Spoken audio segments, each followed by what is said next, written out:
Hello, everyone, and welcome back to Nightmare Narratives. I can picture some of you already in bed, maybe some of you just getting home from work. Wherever you are, whatever time it is, I'm glad you're here. If this helps you relax or sleep, please like and subscribe. It means a lot. Now let's get you comfortable, and I'll tell you tonight's story. My name is Marcus Colson, but everyone calls me Mark. I've been a forest ranger for 16 years now, and before that I spent 8 years down in the coal mines, just like my daddy and his daddy before him. 3 generations of Colsons, pulling black gold out of these Kentucky mountains. I'm 41 years old, and my lungs already sound like an old truck trying to start on a cold morning. That's what happens when you breathe coal dust for most of your 20s. The doctor says I got maybe 10 good years left before I'll need one of those oxygen tanks, but I try not to think about that too much. These days, I work for the Daniel Boone National Forest, checking on old mine sites and making sure hikers don't fall down any forgotten shafts. It's quiet work mostly. I like it that way. After years of dynamite blasts and machinery noise underground, I appreciate the sound of wind through pine trees. But last Tuesday, that quiet got broken real fast. I was sitting in my truck, eating lunch and filling out paperwork, when Jerry Patterson came running up the trail like his pants were on fire. Jerry's a local caver, one of those guys who loves crawling through tight spaces underground for fun. Usually he's calm as a lake in summer. "Mark!" he yelled, leaning against my truck to catch his breath. "You gotta come look at this. Something's wrong with the old Hendricks mine." The Hendricks mine. I knew that place well. It was dug back in the 1890s, went deep into Colson Ridge. Yeah, same name as my family. The mine had been sealed up tight for over 80 years, ever since the big fire in 1891 that killed 47 miners. Local folks still won't go near it after dark. "What kind of wrong?" I asked, closing my lunchbox. Jerry wiped sweat from his forehead. "Me and Billy went to check out some of the side caves near the old entrance. We wanted to see if any new passages had opened up after that big storm last month. And there's something moving around in there, Mark. Something big. We saw eyes, red eyes, glowing like car headlights. And the smell." He made a face like he'd eaten something rotten. "Smells like eggs gone bad. Like sulfur." I'd heard stories like this before. Old mines do funny things to people's minds. The air gets thin. Carbon monoxide builds up, and suddenly you're seeing all kinds of things that aren't there. My own grandfather used to tell stories about mine spirits, said they were just the ghosts of dead miners, looking for a way out. "Jerry," I said, trying to keep my voice gentle, "you know what happens when people go poking around old mines? Bad air can make you see things." That's what I thought, too. He reached into his backpack and pulled out a camera. "But look at this." He showed me a picture on the little screen. It was dark and fuzzy, but I could make out the wooden supports of an old mine tunnel. And there, carved deep into the wood, were claw marks. Fresh claw marks. "Those beams are over 100 years old," Jerry said. "Wood's hard as stone by now. But these scratches are new, Mark. Real new." I stared at the photo. Those marks were deep, too deep for any animal I knew about. And they were in a pattern, like fingers dragging down the wood. "Show me," I said. 20 minutes later, we were standing at the old mine entrance. The state had welded steel bars across the opening back in the 50s, but time and weather had rusted them pretty good. Someone, or something, had bent 2 of the bars apart, creating a gap just big enough for a person to squeeze through. I pulled out my flashlight and shined it into the darkness. The beam barely reached 10 feet before the black swallowed it up. But I could see those claw marks Jerry had photographed, and more besides. They covered the wooden suppo. It's like scratch marks from a giant cat.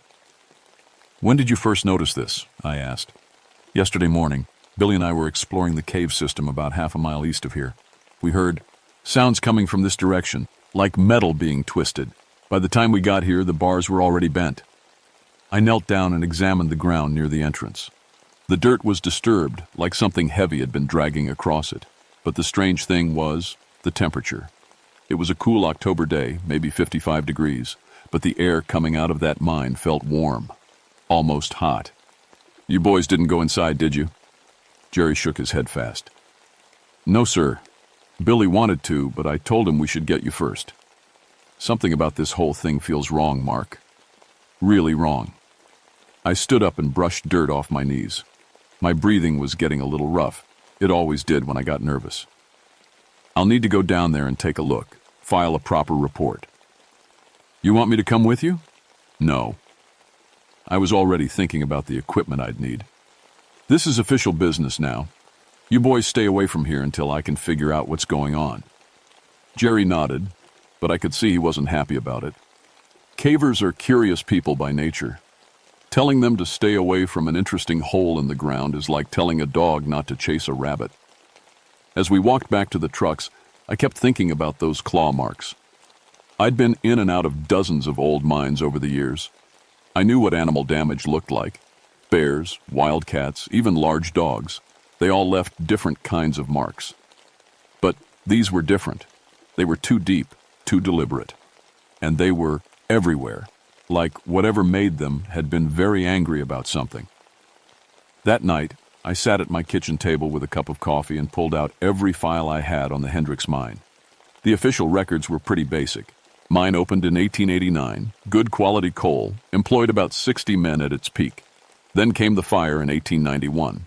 According to the report, it started deep in the mine, in a sect, and they called the Black Seam because the coal there was so pure it looked like polished obsidian.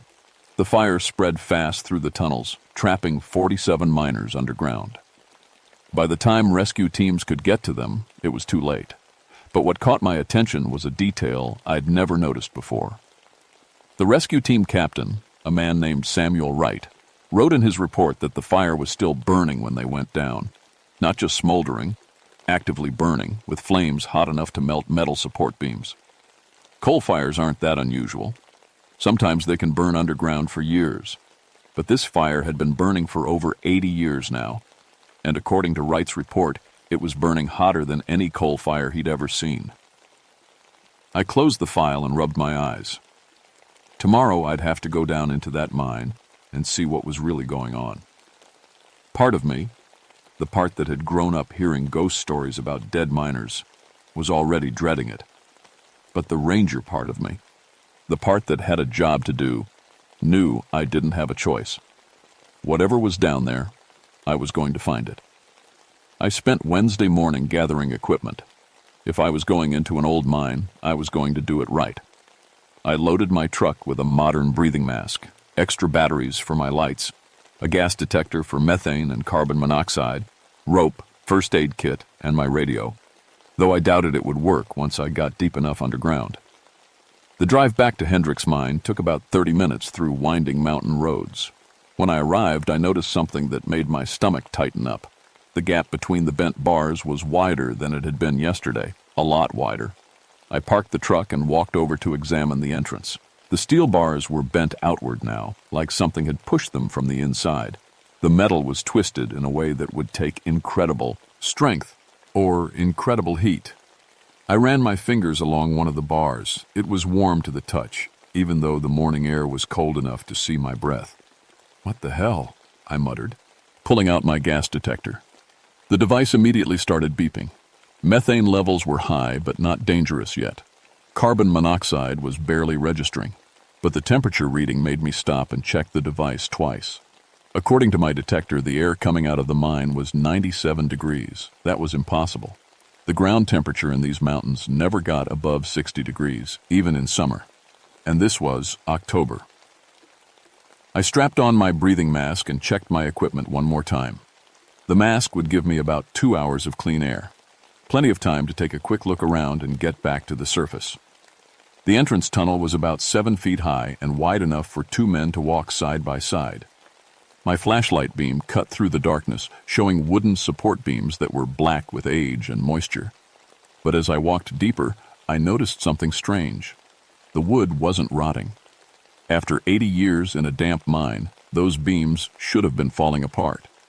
Instead, they looked almost preserved, like the heat was drying them out instead of letting them decay. 20 feet in, I found the first set of claw marks Jerry had photographed. Up close, they were even more disturbing. 4 parallel gouges, each about an inch deep, ran from eye level down to about 3 feet off the ground. Whatever made them had to be big. I took out my camera and snapped several pictures, then continued deeper into the mine. The main tunnel split into 3 directions, about 50 feet from the entrance. My grandfather's old stories came back to me. He'd worked this mine as a young man before the fire.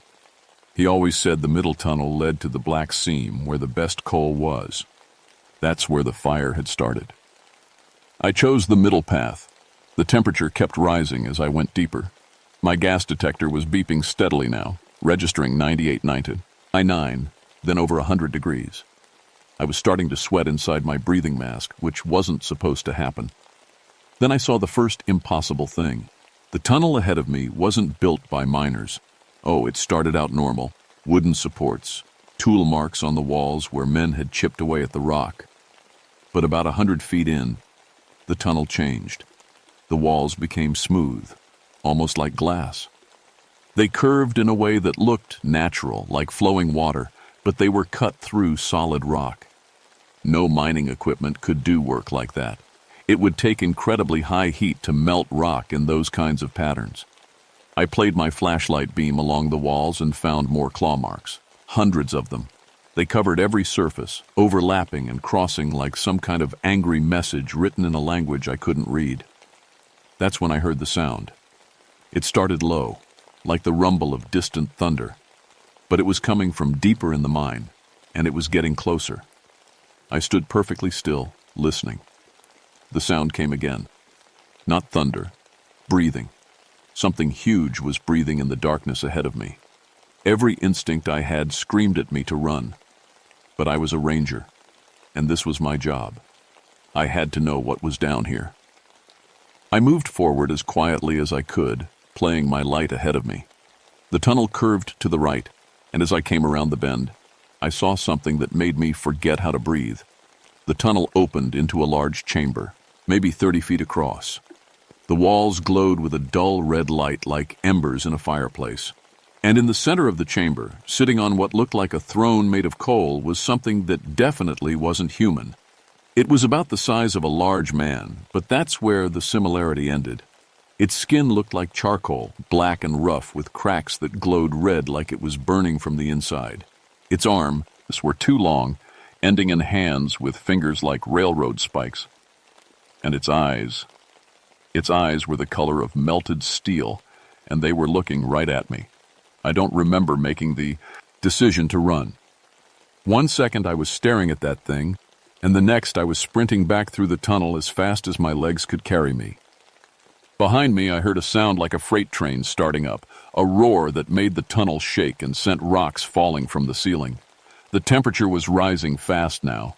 My gas detector was screaming warnings about heat levels. The wooden support beams were starting to smoke. I made it to the 3-way split and dove down the left tunnel instead of going back the way I'd come. I could hear that thing moving behind me, and I could smell sulfur so strong it made my eyes water even through my breathing mask. The left tunnel was shorter than the middle one. It came out on the side of the mountain, about 50 feet above the main entrance. I burst out into daylight and kept running until I reached my truck.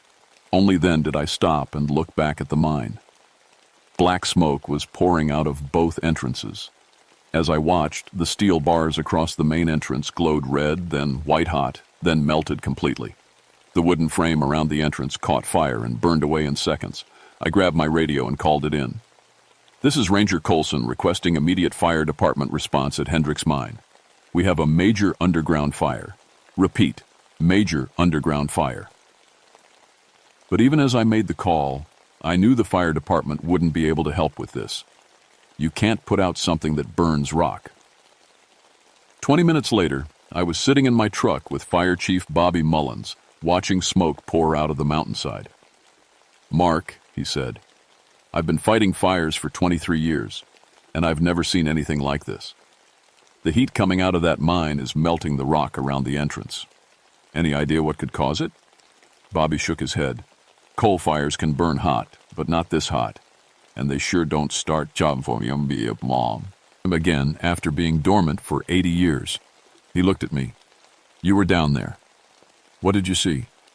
I thought about the thing on the throne of coal, with its glowing eyes and railroad spike fingers.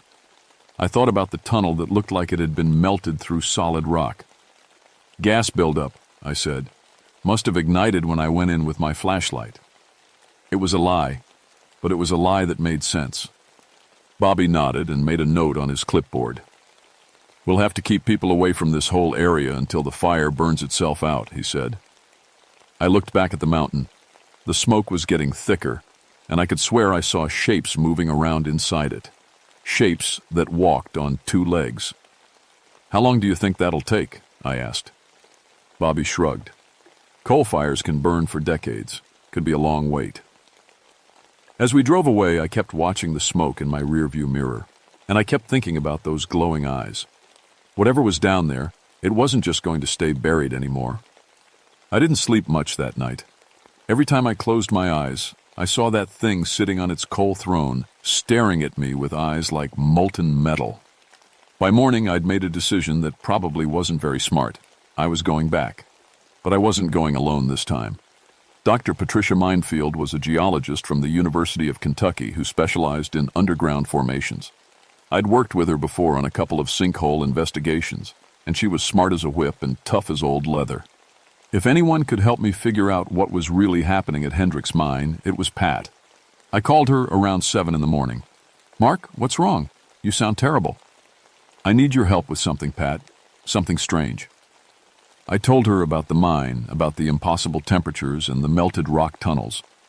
I didn't mention the thing I'd seen. Not yet. That conversatis needed to happen in person. Interesting, she said when I finished. Underground coal fires can produce some unusual geological effects. When did you say this started?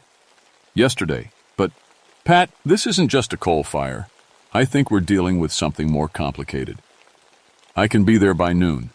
Email me the GPS coordinates. 3 hours later, Pat's Jeep pulled up next to my truck at the base of Colson Ridge. She climbed out wearing her usual field gear, khaki pants, work boots, and a hard hat with a headlamp attached. At 52, she was in better shape than most people half her age. Show me what you've got, she said. The mine entrance was still smoking, but the fire seemed to have died down overnight.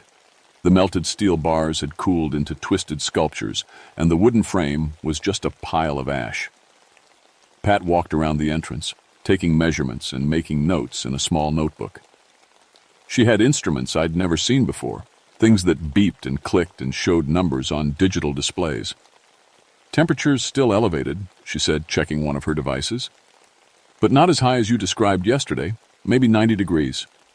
Is that normal for a coal fire? Not particularly. Most coal fires burn at fairly low temperatures underground, maybe 400 or 500 degrees. Hot enough to be dangerous, but not hot enough to melt steel bars. She looked at the twisted metal. This would require temperatures over 2,000 degrees. So what could cause that?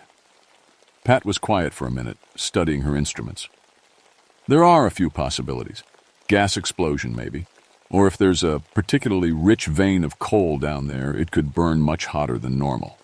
She looked up at me. You said you went inside yesterday. How far did you get? I told her about the tunnel system, about the melted rock walls, and the impossible architecture. I still didn't mention the creature. I want to see this for myself, she said. Pat, I don't think that's a good idea. Whatever's down there is dangerous. Mark, I've been studying underground formations for 25 years. I've been in coal mines, lava tubes, limestone caves, and some places that don't have names yet. Trust me, I can handle whatever's down there. An hour later, we were both suited up with breathing gear and safety equipment. Pat had enough instruments hanging off her belt to stock a small laboratory. I carried extra lights and emergency gear. The entrance tunnel was clear, though the walls were still warm to the touch. Our footsteps echoed in the darkness, and I found myself jumping at every small sound. Remarkable, Pat said when we reached the three-way split.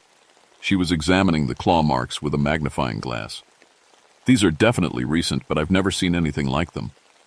What kind of animal could make marks like that? That's just it. I don't think an animal did make them. Look at the spacing and depth. These were made by something with incredible strength and very specific anatomy. She looked up at me. "Mark, what aren't you telling me?" I took a deep breath. "Pat, yesterday, when I was down here, I saw something. Something that wasn't human." She raised an eyebrow. "Go on." I told her about the creature on the coal throne, about its burning skin and glowing eyes. As I talked, her expression changed from skeptical to interested to genuinely concerned. "You think you hallucinated it?" "I thought so at first. Bad air, stress, maybe carbon monoxide poisoning. But look around us, Pat. Look at these tunnels. Something melted through solid rock down here." Pat was quiet for a long moment, studying the walls with her instruments. "The geological evidence supports extremely high temperatures," she said finally. "Temperatures that shouldn't be possible in a natural coal fire." "So what are we dealing with?" "I don't know yet, but I think we need to see this chamber you found." We took the middle tunnel, moving slowly and checking our instruments constantly. The temperature rose steadily as we went deeper, and Pat's equipment was registering mineral compositions that didn't make sense. "Mark," she said, stopping to check one of her devices. "According to this, the rock composition changes about 50 feet ahead. It's showing traces of minerals that shouldn't exist at this depth." "What kind of minerals?" "Elements that only form under extreme pressure and heat. We're talking about conditions you'd find in the Earth's mantle, not in a shallow coal mine." We reached the curve in the tunnel, and I motioned for Pat to stop. "The chamber's just ahead," I whispered. "If that thing is still there. Let's find out." We crept around the curve and into the chamber. It was empty, but the throne of coal was still there.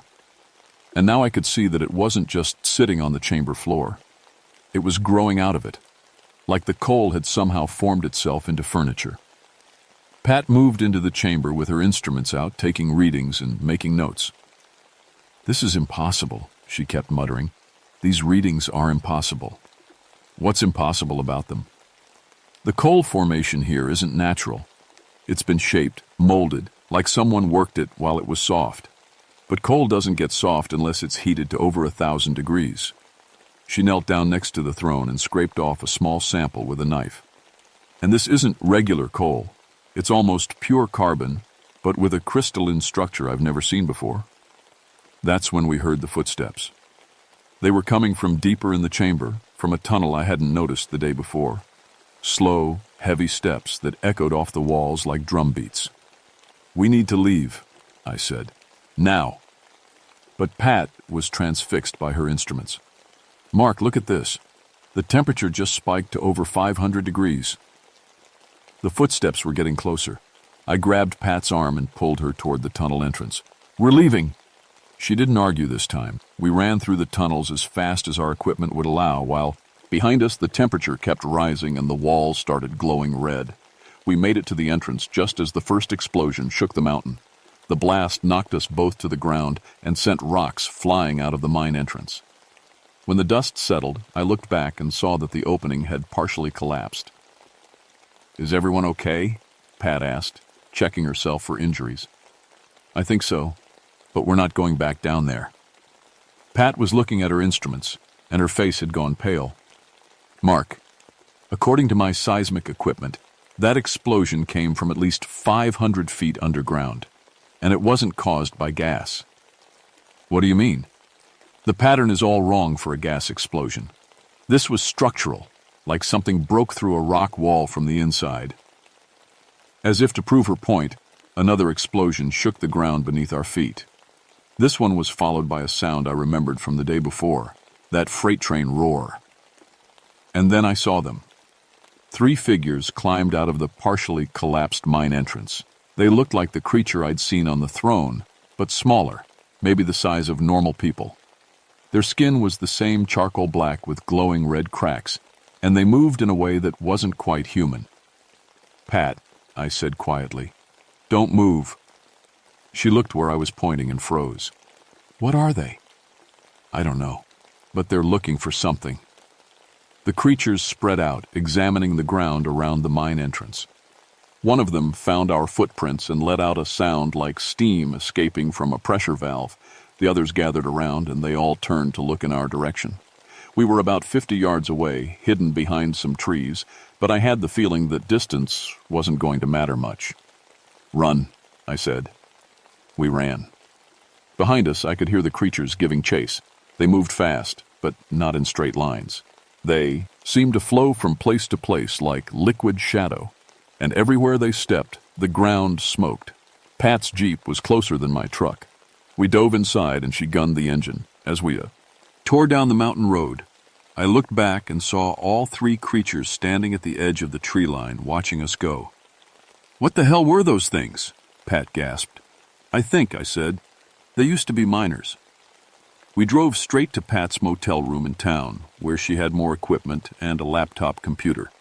While she analyzed the samples she'd collected, I made some phone calls. First, I called Fire Chief Bobby Mullins and told him to keep everyone away from Colson Ridge until further notice. Then I called my supervisor and requested emergency authority to evacuate the camping area near the mine. "Mark," my supervisor said, "you're talking about closing down a popular recreation area based on what, exactly?" "Geological instability. Underground fires have weakened the rock structure. It's not safe." It wasn't exactly a lie. The ground probably was unstable. I just wasn't mentioning why. While I was making calls, Pat was getting more and more excited about her test results. "Mark, you need to see this," she said, pointing at her laptop screen.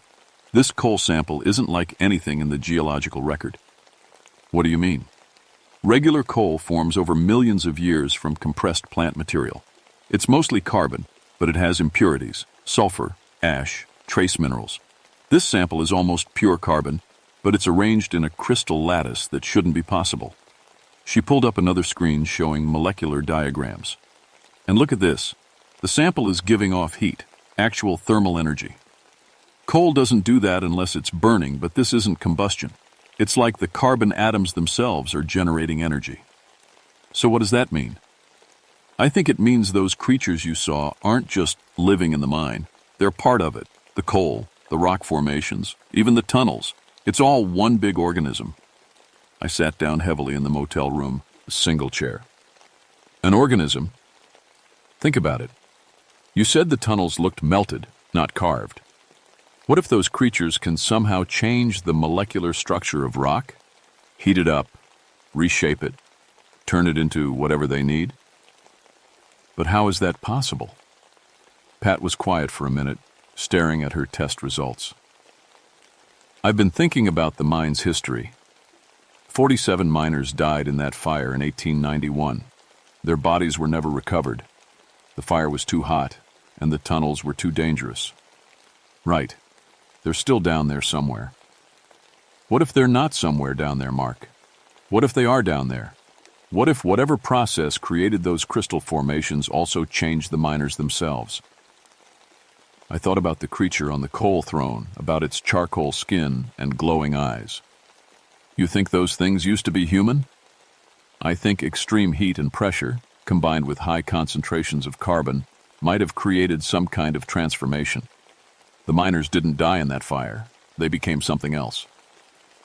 Before I could respond, the lights in the motel room flickered. Then they went out completely. We sat in darkness for a moment, listening. Outside, I could hear car alarms going off, and in the distance, someone was shouting. "Power outage?" Pat asked. I looked out the window. The whole town was dark, but there was a red glow coming from the direction of Colson Ridge. "Pat," I said, "I think they're coming to town." We grabbed our equipment and ran outside. Main Street was chaos. People coming out of buildings, cars stopped in the middle of the road, everyone looking toward the mountains. The red glow was getting brighter, and as I watched, I could see shapes moving against the light. Lots of shapes. "How many miners died in that fire?" I asked. 47, Pat said. "Then we've got a problem." The creatures reached the edge of town, about 20 minutes later. They moved in a group, flowing down Main Street like burning oil. Everywhere they stepped, the asphalt melted. Parked cars burst into flames when they got too close. Most people had the good sense to run, but some folks just stood there, staring like they couldn't believe what they were seeing. I tried to get everyone moving. "This is Ranger Colson," I shouted. "Everyone needs to evacuate the town immediately. Head south on Route 11. Some people listened. Others seemed frozen with fear.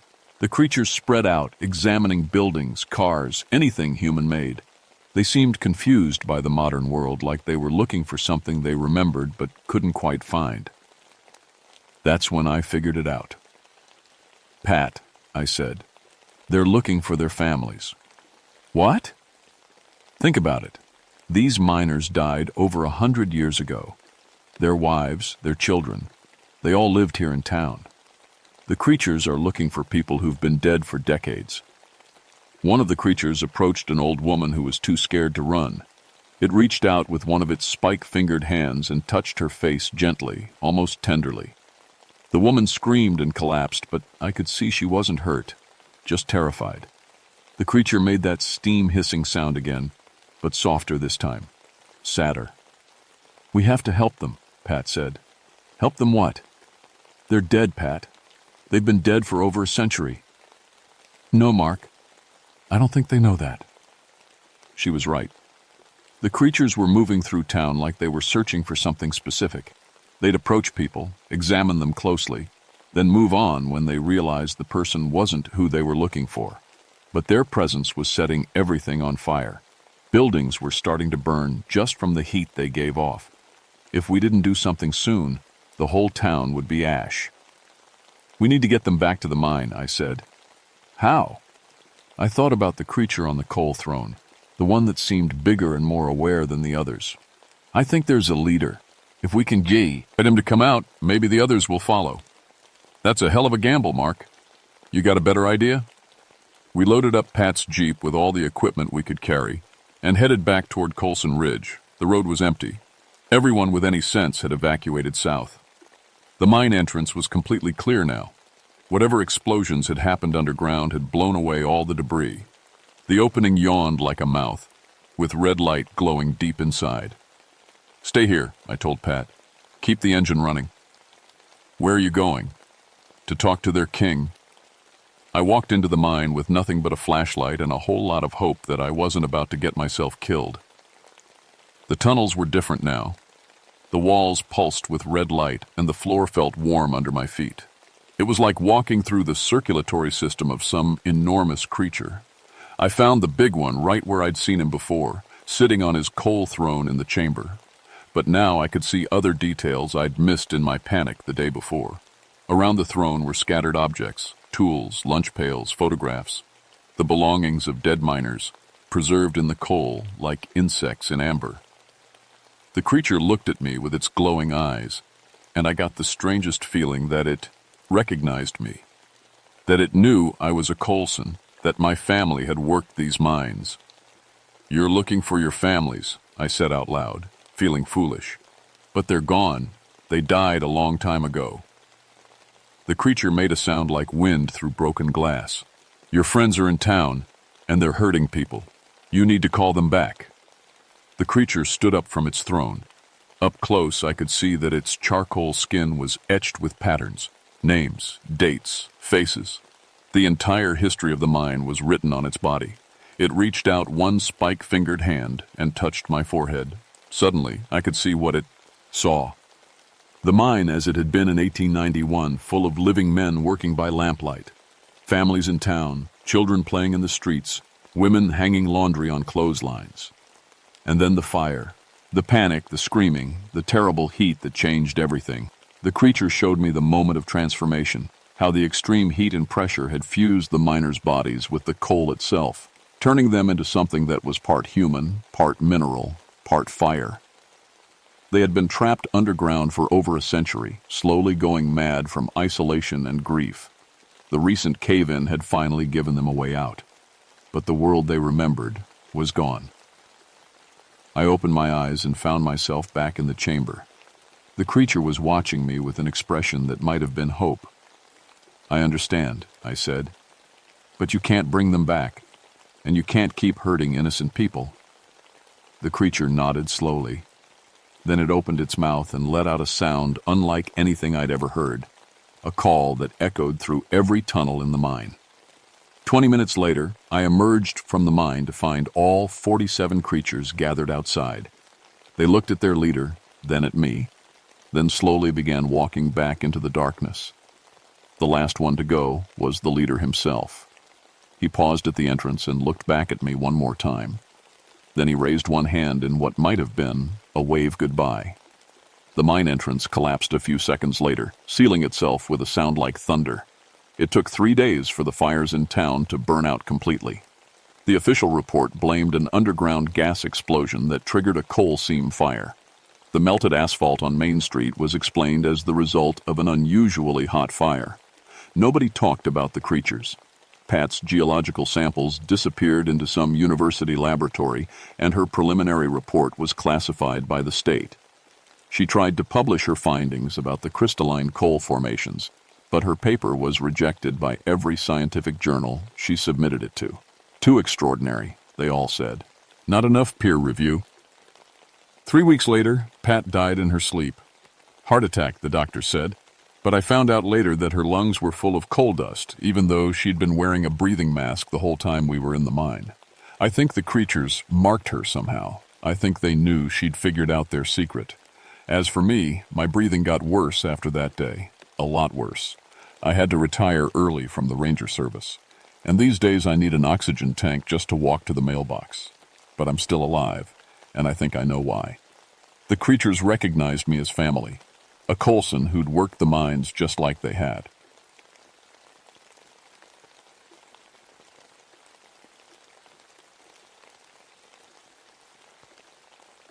My name is Theodore Stonecrow, but everyone just calls me Ted.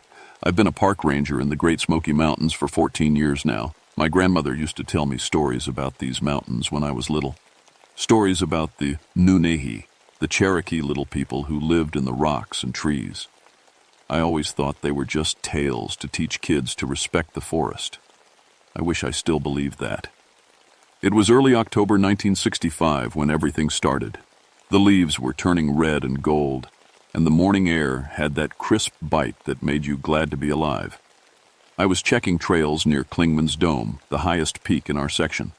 My boots crunched through fallen leaves as I walked the old Cherokee paths my ancestors had used for hundreds of years. That's when I met the hikers. 3 college boys from Tennessee, all wide-eyed and talking fast. They'd been camping for 2 days and looked like they hadn't slept much. The tall one with the red hair kept glancing back at the trees like something might jump out. "You gotta help us, Ranger," he said. "There's something weird up there. Really weird." I'd heard this before. City folks came to the mountains and got spooked by normal forest sounds. An owl hooting at night became a monster. A raccoon scratching became a ghost. But these boys seemed different. They were scared, sure, but not the jumpy kind of scared you get from too much imagination. "What did you see?" I asked, pulling out my notebook. The red-haired kid looked at his friends. "Tell him about the toll booth." "It wasn't a toll booth," the dark-haired one said.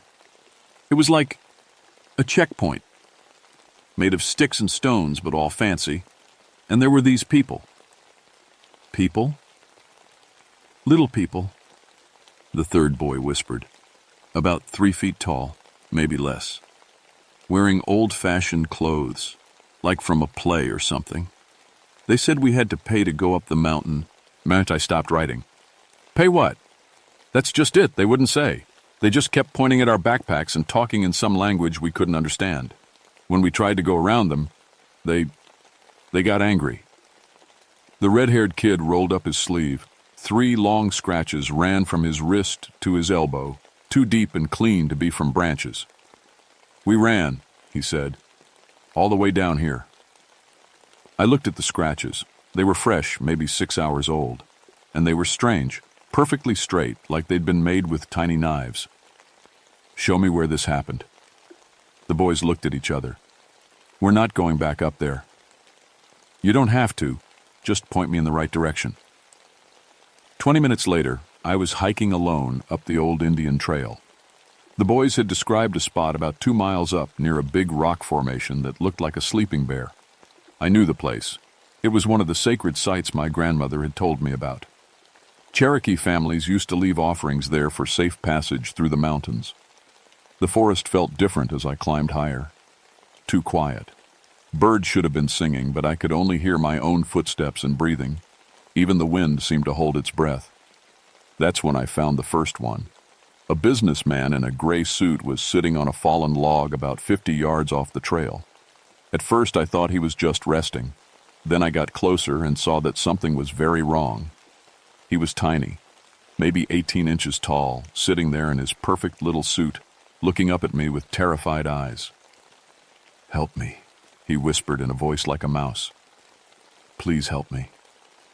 I knelt down, my hands shaking. "What happened to you?" "The court," he said.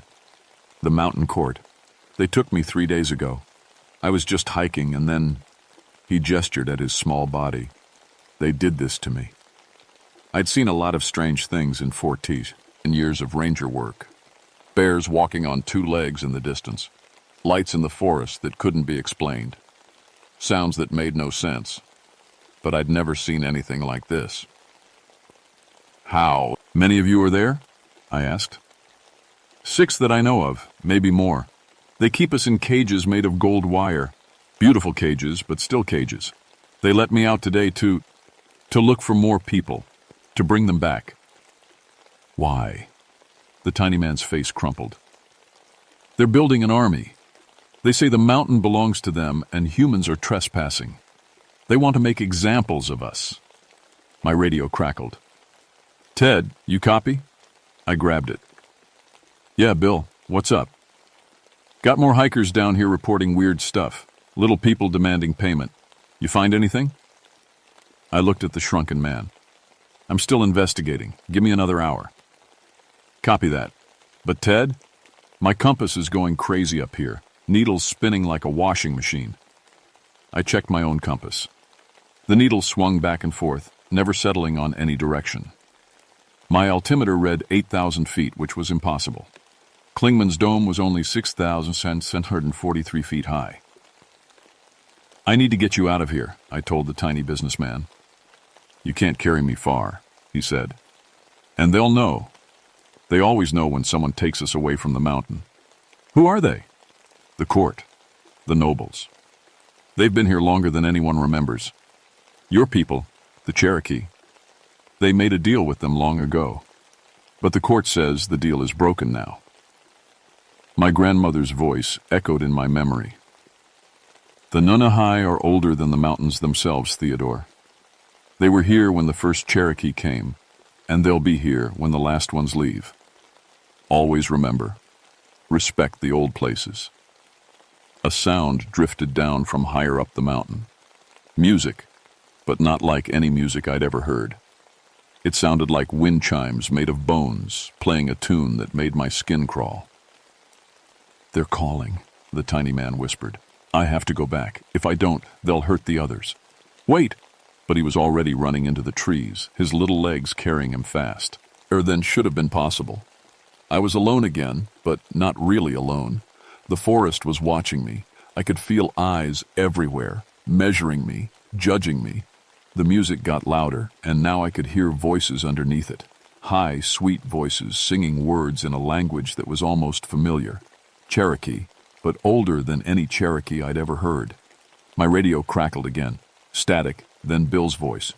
Ted, something's wrong. I'm getting smaller. The trees are getting bigger. Ted, help me." Then nothing but static. I started running up the trail. The music got louder as I climbed higher. It wasn't coming from any instruments I could recognize. It sounded like the mountain itself was singing. My boots slipped on wet leaves, and I noticed that the temperature had dropped at least 10 degrees since I'd started climbing. Everything looked wrong.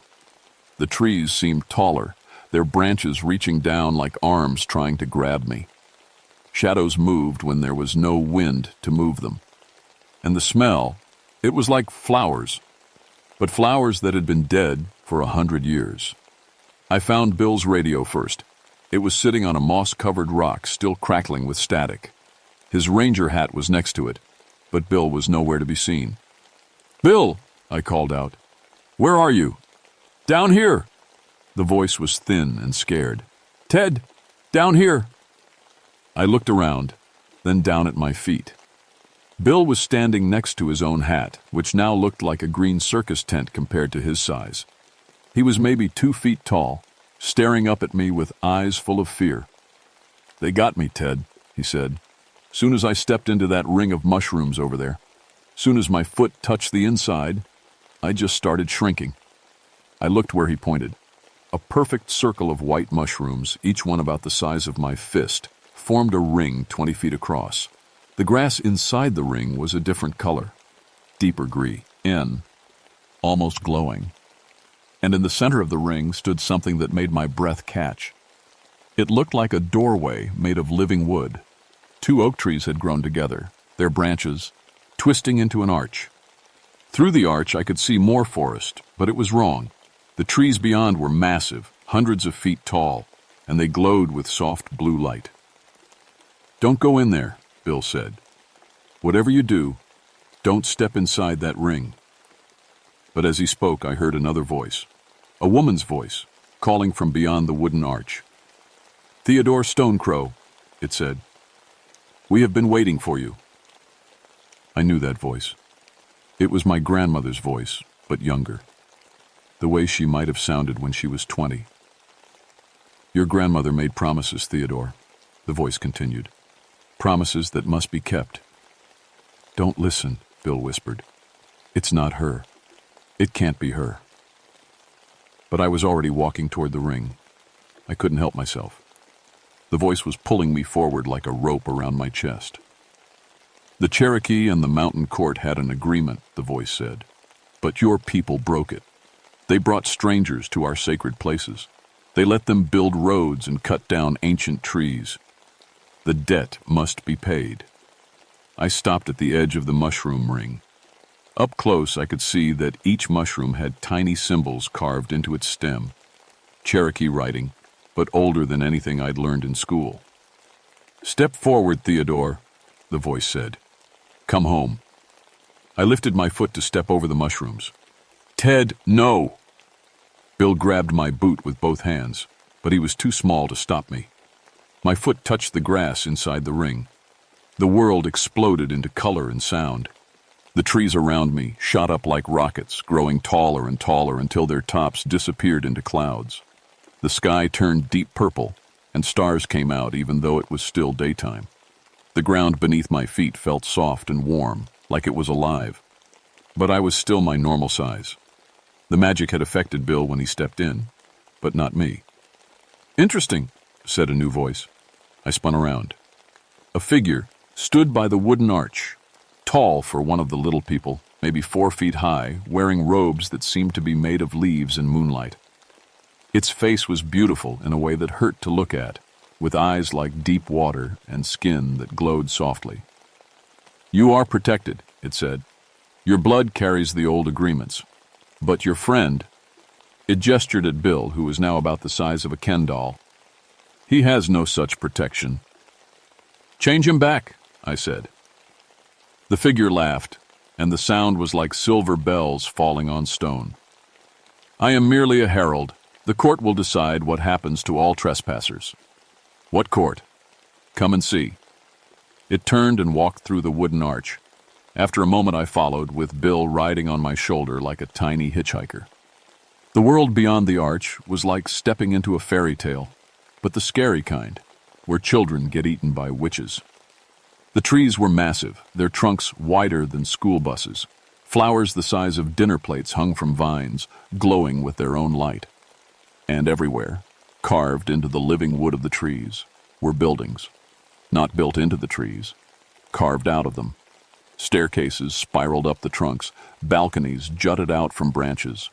Windows glowed warmly from inside hollow sections. It was a city grown from the forest itself, and it was full of the little people. They came out to watch us pass, dozens of them, all dressed in clothes that looked like they'd been stolen from a Renaissance fair. Rich fabrics in deep colors, jewelry that sparkled like captured starlight, crowns and circlets made of twisted branches.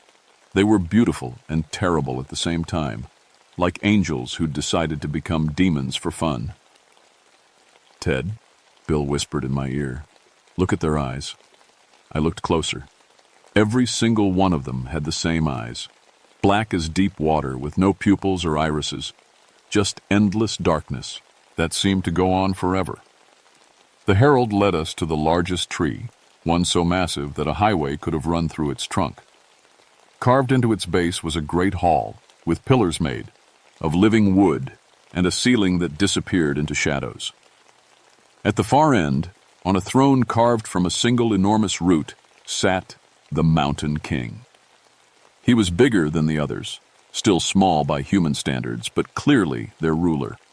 His crown was made of antlers that seemed to grow from his own head, and his robes were the deep green of old forest moss. When he looked at me, I felt like a mouse being watched by a hawk.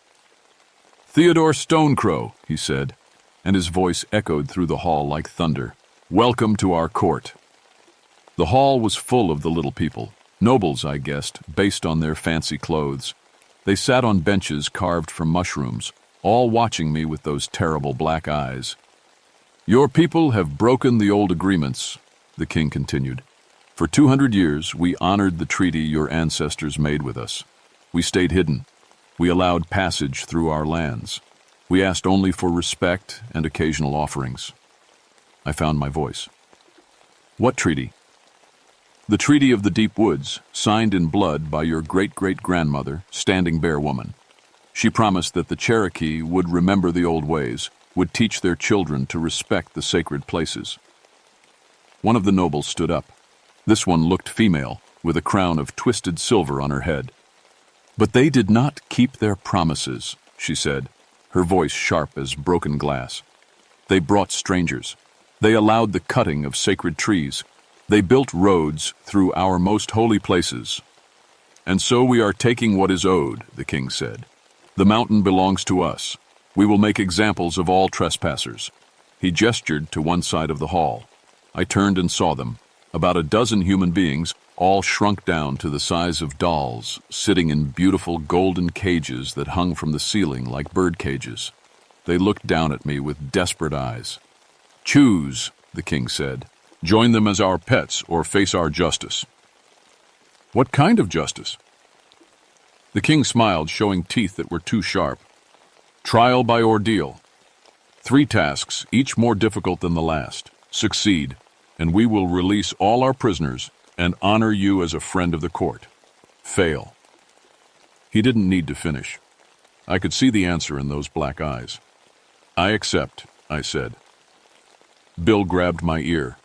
"Ted, you can't. This is crazy." But I was thinking of my grandmother's stories. She'd always said the Nunahai were fair in their own way. They kept their bargains, even when it cost them. "What are the tasks?" I asked. The king leaned forward on his throne. "First, you must retrieve the golden acorn from the crown oak. But you must do it as one of us. We will make you small, and you must climb the tree with your own hands." I looked up at the prisoners in their cages. They were watching me with hope in their eyes. "When do we start?" I said. The king raised his hand, and I felt a strange tingling all over my body, like my skin was full of electricity.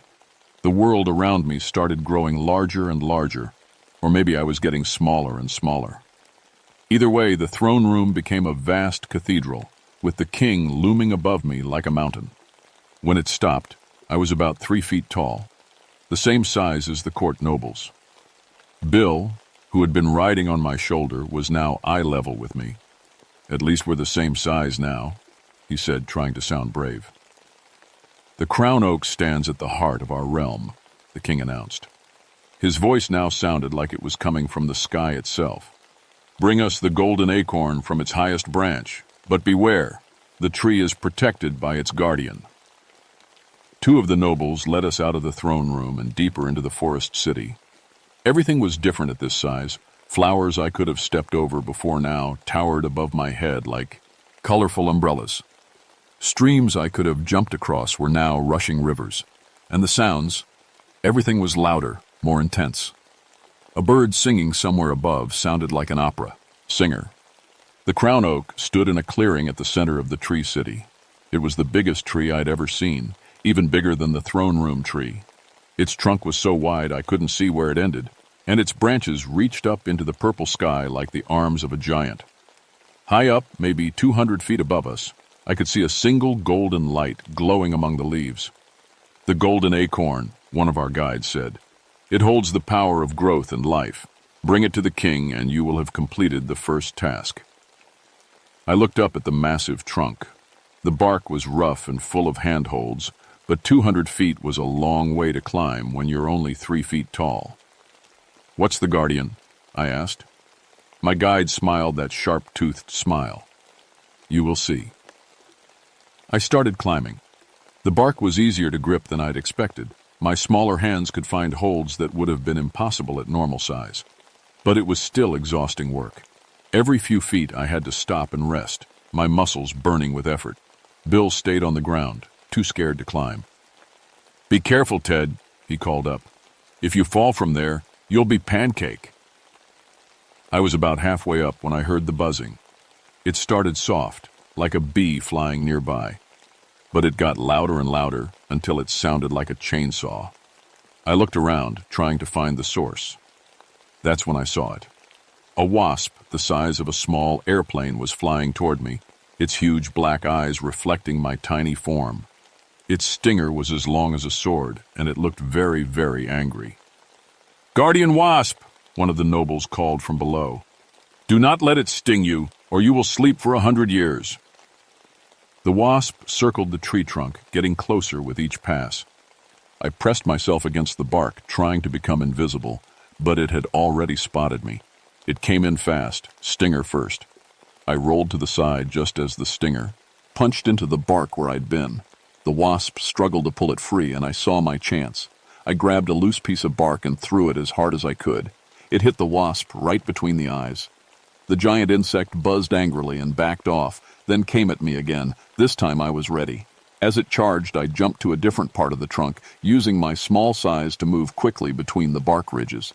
The wasp tried to follow, but it was too big to maneuver in the tight spaces. After a few more attempts, it gave up and flew away, probably to find easier prey. I kept climbing. My hands were bleeding from the rough bark and my legs felt like rubber, but I could see the golden acorn getting closer. It hung from a branch about 20 feet above me, glowing like a tiny sun. The final stretch was the hardest.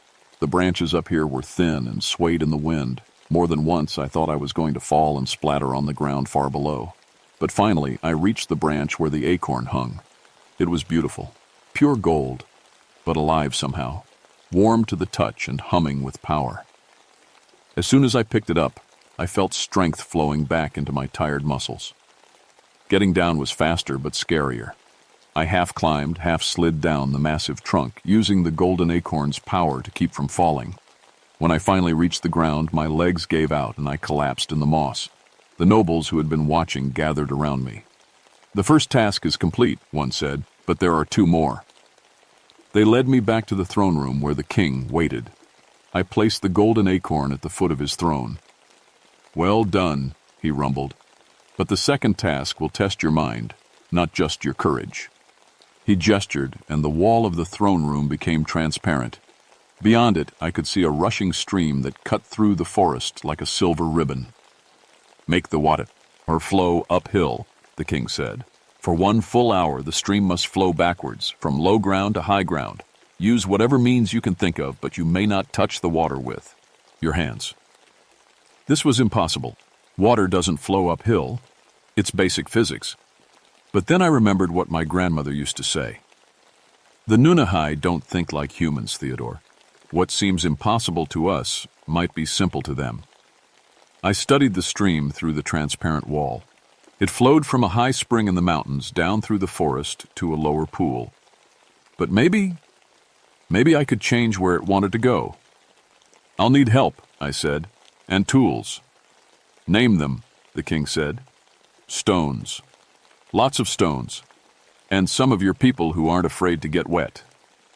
For the next hour, I directed a team of court nobles in building a series of small dams across the stream.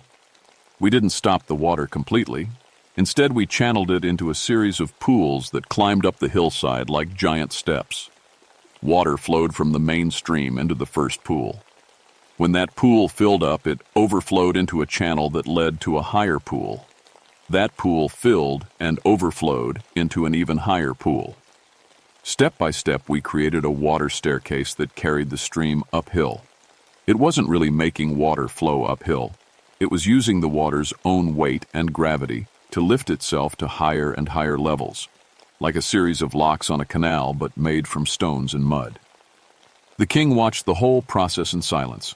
When the water finally reached the highest pool, actually above the level of the original spring, he nodded slowly. "Clever," he said.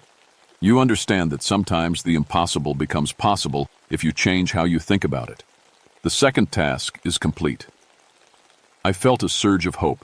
2 down, 1 to go.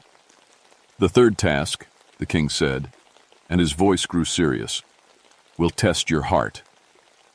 He gestured again, and a large gray stone rolled into the center of the throne room. It was about the size of a refrigerator, smooth and featureless.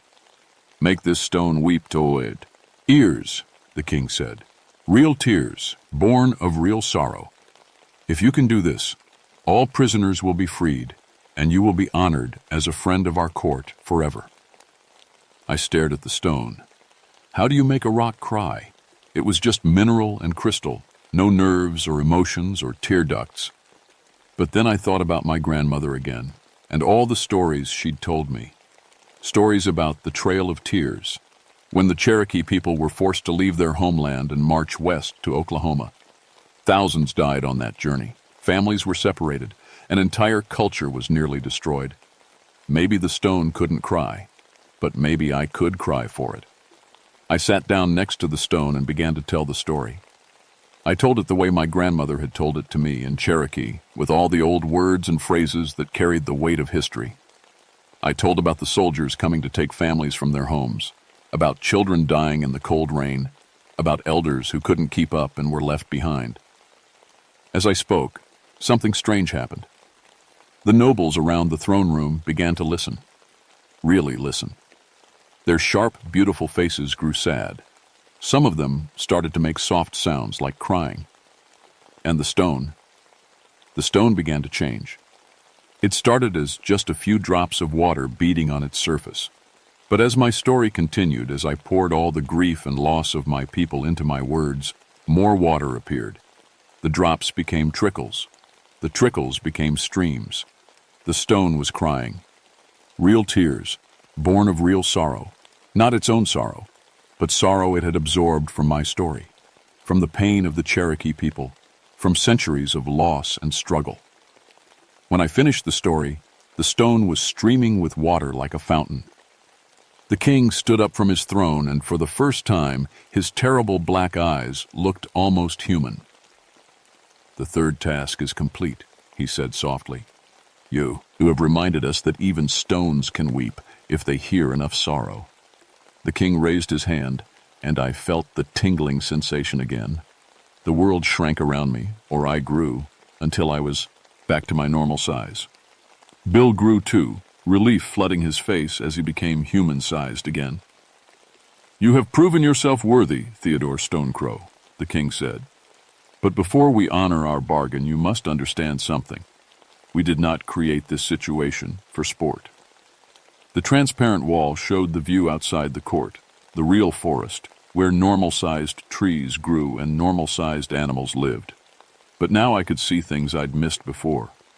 Clear-cut areas where ancient trees had been felled, streams polluted with runoff from construction sites, roads cutting through sacred groves. "Your people, all people, have forgotten the old agreements," the king continued. "They take from the land without giving back.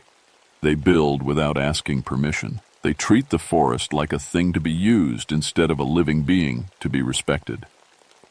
I thought about the hiking trails I maintained, the campgrounds I cleaned, the visitors I helped every day. Most of them were good people who loved the mountains. But some treated the forest like their personal playground, leaving trash and cutting branches and disturbing wildlife. "We are not evil, Theodore," said the queen, the female noble who had spoken before. "But we are old, and we are tired of being ignored. These prisoners we have taken, they represent all that will protect our sacred places while allowing respectful humans to visit." "What kind of agreement?" the queen answered. "Certain areas of these mountains will be declared off limits to all humans. Others will remain open, but with conditions. And you, Theodore Stonecrow, will serve as our ambassador to your people. Ambassador? You will help us identify those who threaten the sacred places. You will guide respectful visitors and turn away those who come with harmful intent. In exchange, we will share our knowledge with you, knowledge that will help you protect the entire forest. I looked at the prisoners in their cages. I thought about Bill, who had been shrunk just for stepping in the wrong place. I thought about all the people who might face the same fate if this conflict continued. What happens to my normal life, my job as a ranger? The king smiled, and for the first time it didn't look threatening. You will remain a ranger, but you will become much more effective at your job. We will teach you to see the forest as we see it. Every plant, every animal, every stone. You will know when someone enters with harmful intent, and you will be able to guide them away before they cause damage. And if they refuse to be guided? The queen's smile was sharper. Then they will face the same fate as these prisoners. But we hope, with your help, that will rarely be necessary. I thought about it. It wasn't really a choice. I couldn't leave those people trapped in cages, and I couldn't let the court continue shrinking innocent hikers. But maybe it was also an opportunity.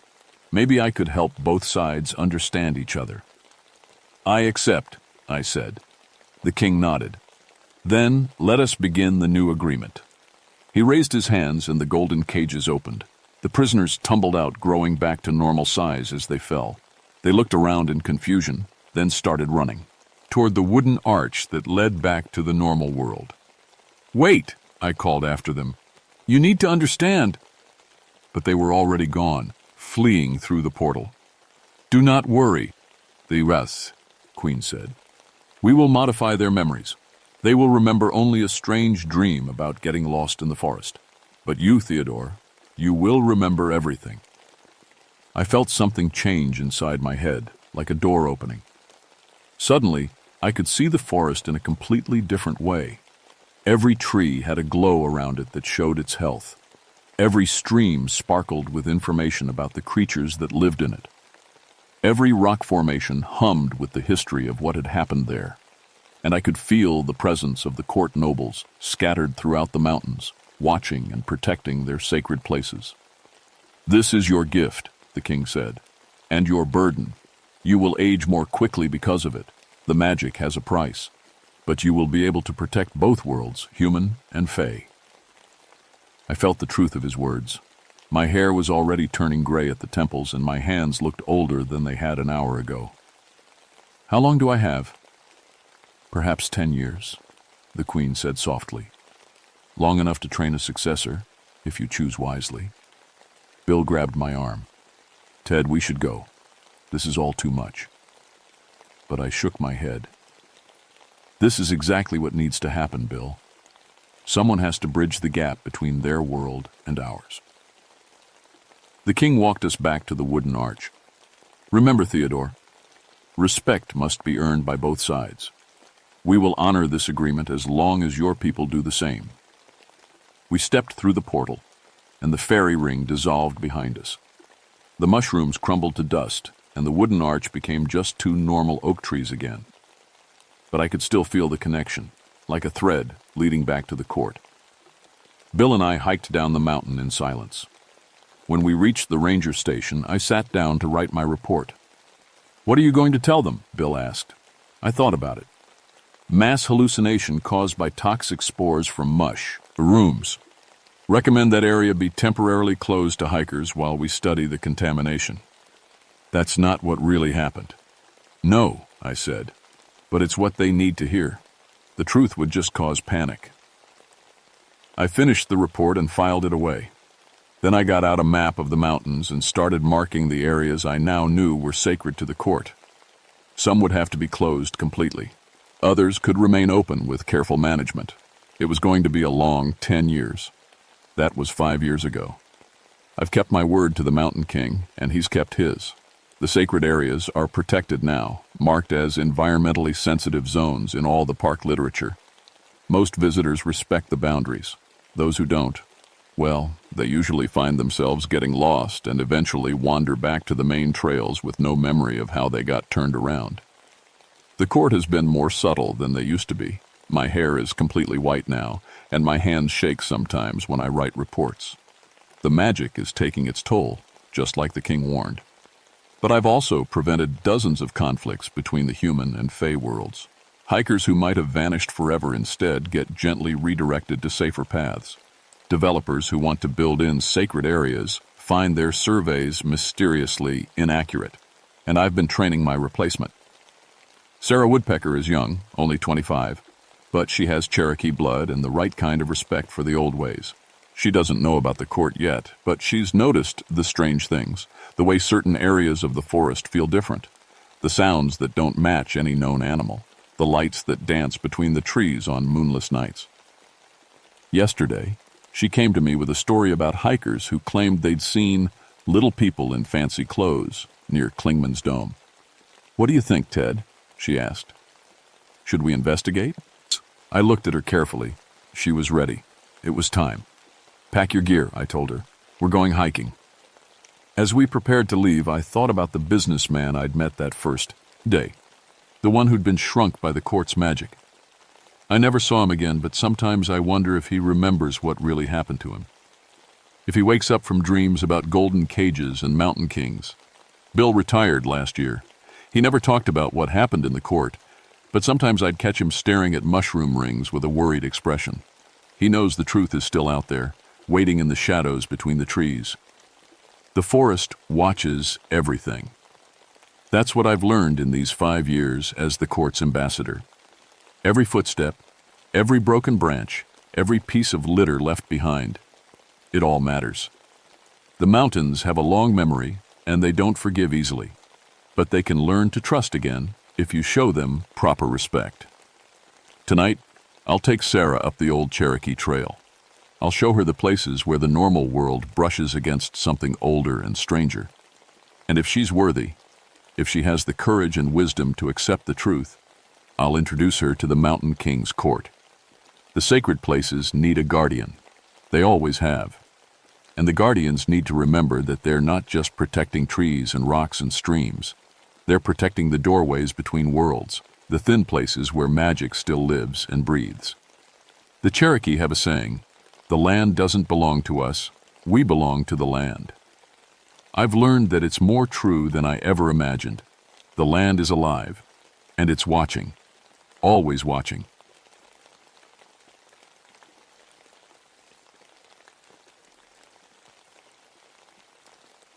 My name is Jackson Hawthorne, but everyone calls me Jack.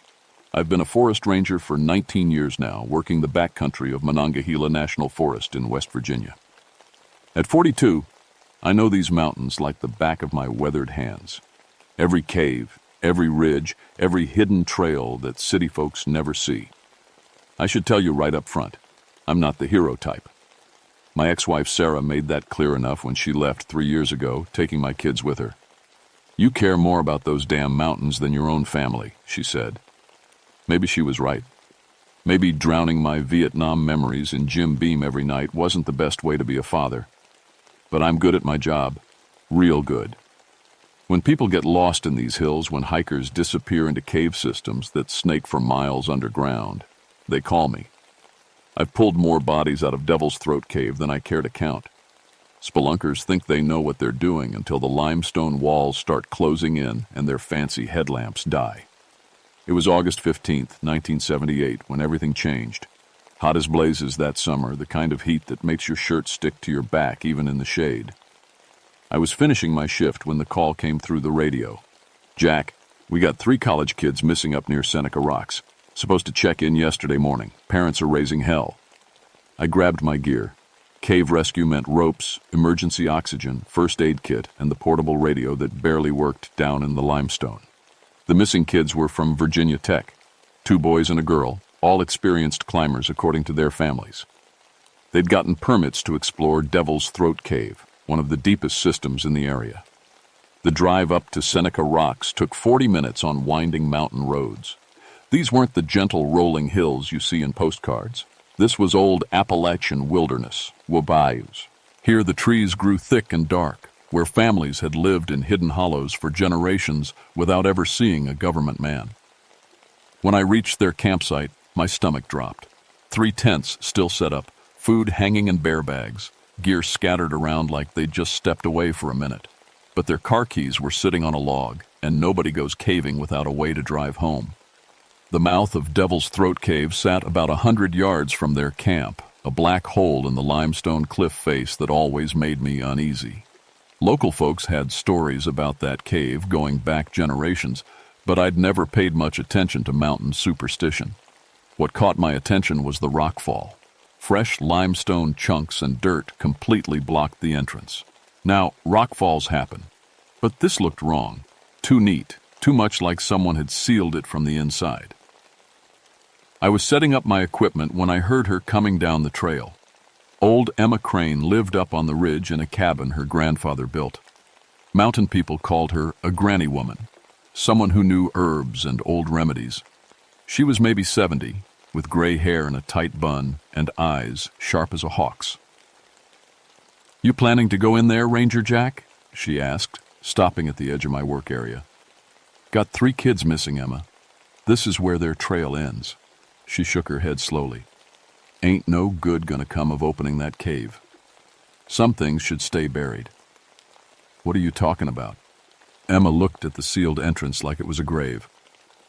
"My grandmother told me stories about Devil's Throat, about the hollow singers who call souls home. They've been quiet for years now, but last night," she paused. "Last night I heard them singing again. 3 voices harmonizing like angels. But angels don't sing to steal your breath away." I'd heard enough mountain folklore to fill a book, but something in Emma's voice made my skin crawl. "Just old stories, Emma." "Maybe so." She turned to leave, then looked back. "But if you hear singing down there, Ranger Jack, you run. You run and don't look back." 2 hours later, I had enough of the rockfall cleared to squeeze through.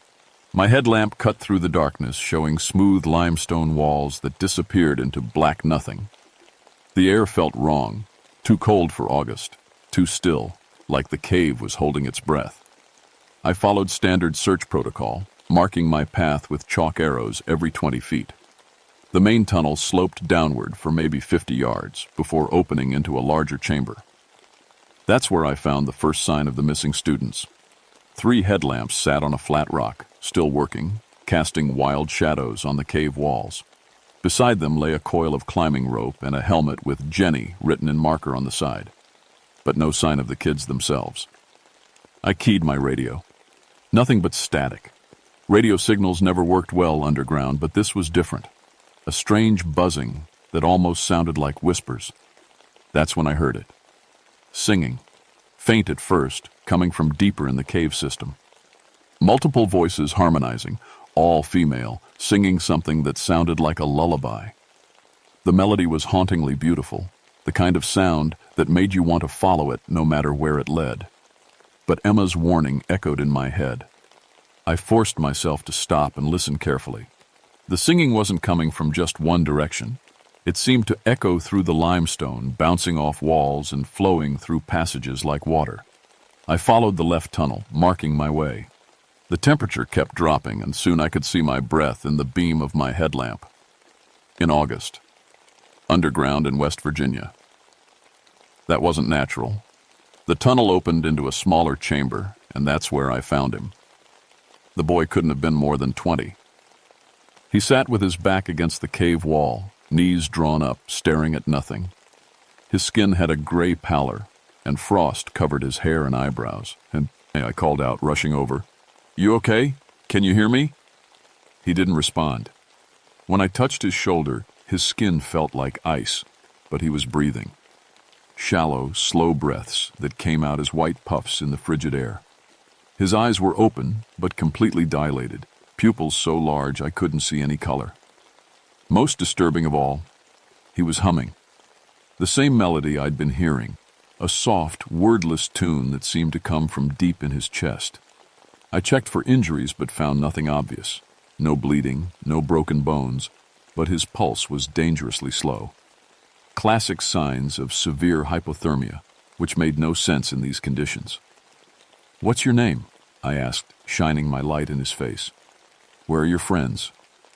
He just kept humming, that haunting melody that made something deep in my brain itch with wrongness. I tried to lift him, but he was dead weight. 200 pounds of limp college student, and I still had to find the other two. I couldn't carry him out alone, not through narrow cave passages. I keyed my radio again, hoping for better luck. Still nothing but that strange static. But underneath the white noise, I could swear I heard voices. Faint, female voices, singing the same melody the kid was humming. The smart thing would have been to mark this location and go for help. But rangers don't leave people behind, especially not kids who looked like they were dying of exposure. I decided to find the other two students first, then figure out how to get all three out safely.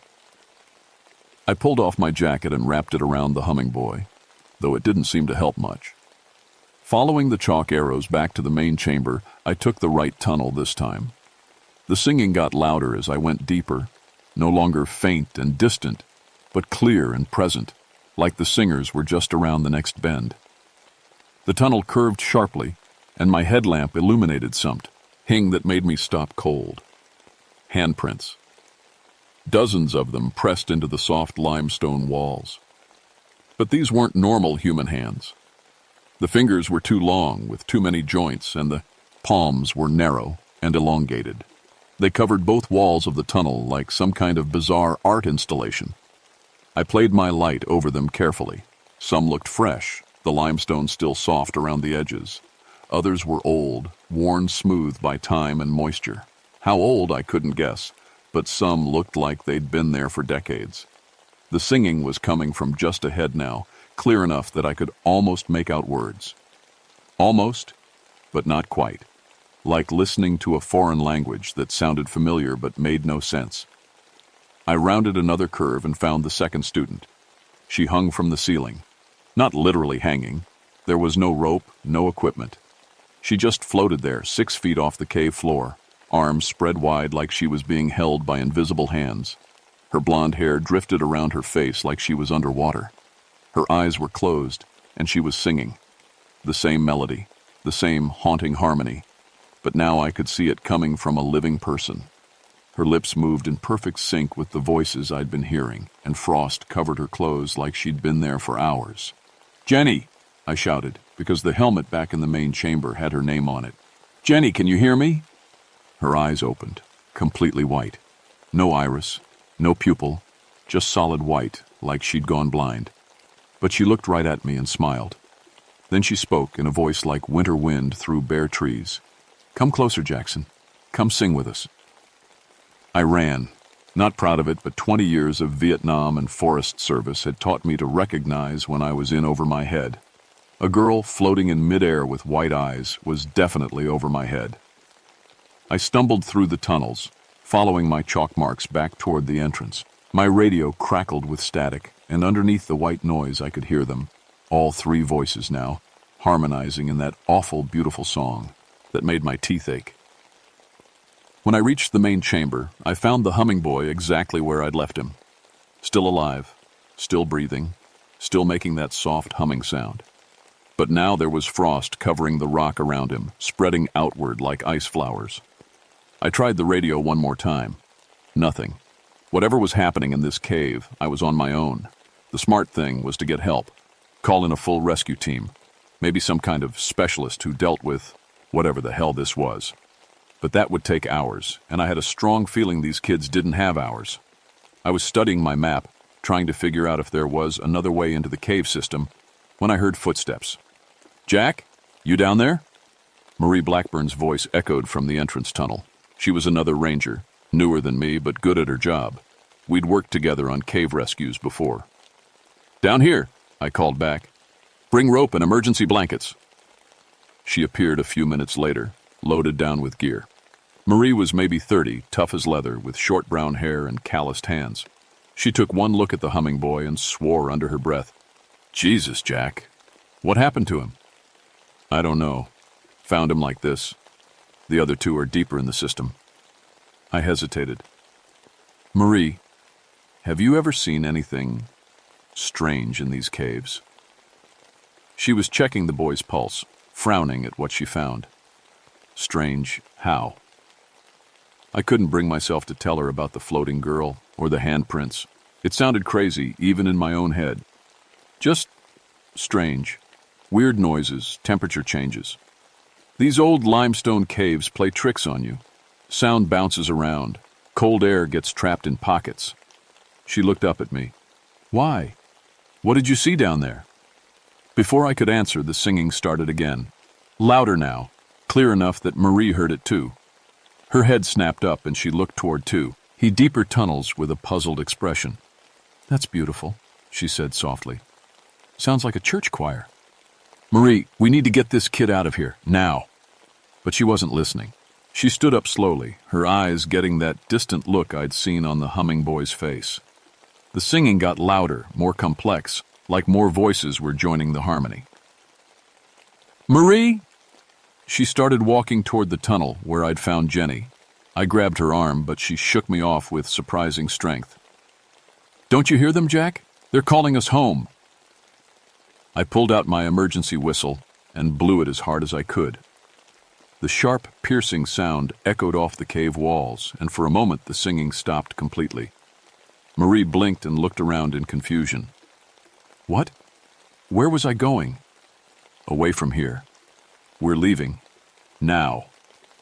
I helped her get the boy into a rescue harness, and we started dragging him toward the entrance. But we'd only gone 20 feet when the singing started again, and this time it was different. This time they were singing my name. Jackson, Jackson, come home, Jackson. 3 voices in perfect harmony, calling me like my mother used to when I was a kid playing in the woods behind our house. Sweet and loving and impossible to ignore. I found myself slowing down, letting go of the rescue rope. The voices were so beautiful, so welcoming. They promised peace, rest, an end to all the nightmares and guilt and loneliness that had been eating at me since Vietnam. Marie grabbed my shoulder. Jack, something's wrong with the cave. I looked around and nearly dropped my headlamp. The limestone walls were moving, not fast, but steady and obvious, like they were breathing. In and out, like the entire cave system was alive, and the handprints were multiplying. As I watched, new ones appeared in the soft stone, those elongated, too many jointed fingers pressing into the walls like the cave was full of invisible people trying to get out. We need to find the other 2 kids, Marie said, but her voice sounded strange, like she was Tolled, king in her sleep. No, we need to get out of here. The singing got louder, more insistent.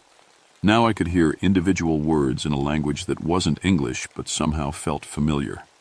They were calling all our names now. Jackson, Marie, even the humming boy who I now realized was named David.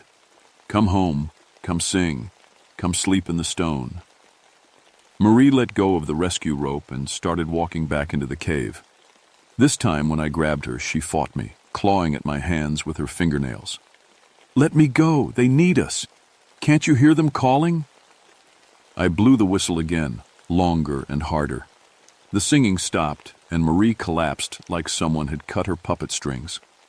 But in the sudden silence, I heard something else. Footsteps, multiple sets coming from deeper in the cave system. Soft, barefoot steps on stone, getting closer. I didn't wait to see what was making them. I grabbed Marie under her arms and dragged her toward the entrance, leaving David behind. I hated myself for it. But whatever was in this cave was spreading, getting stronger, and I couldn't save anyone if I got caught too. We made it maybe 30 yards before Marie started fighting again, screaming that I was taking her away from her family, that the voices were her sisters calling her home. I had to hit her, not hard, just enough to daze her and carry her the rest of the way. When we reached the sealed entrance, I could hear them behind us. Not just footsteps now, but voices. Real voices, not just singing. Women's voices, speaking in that strange, familiar language, getting closer and closer.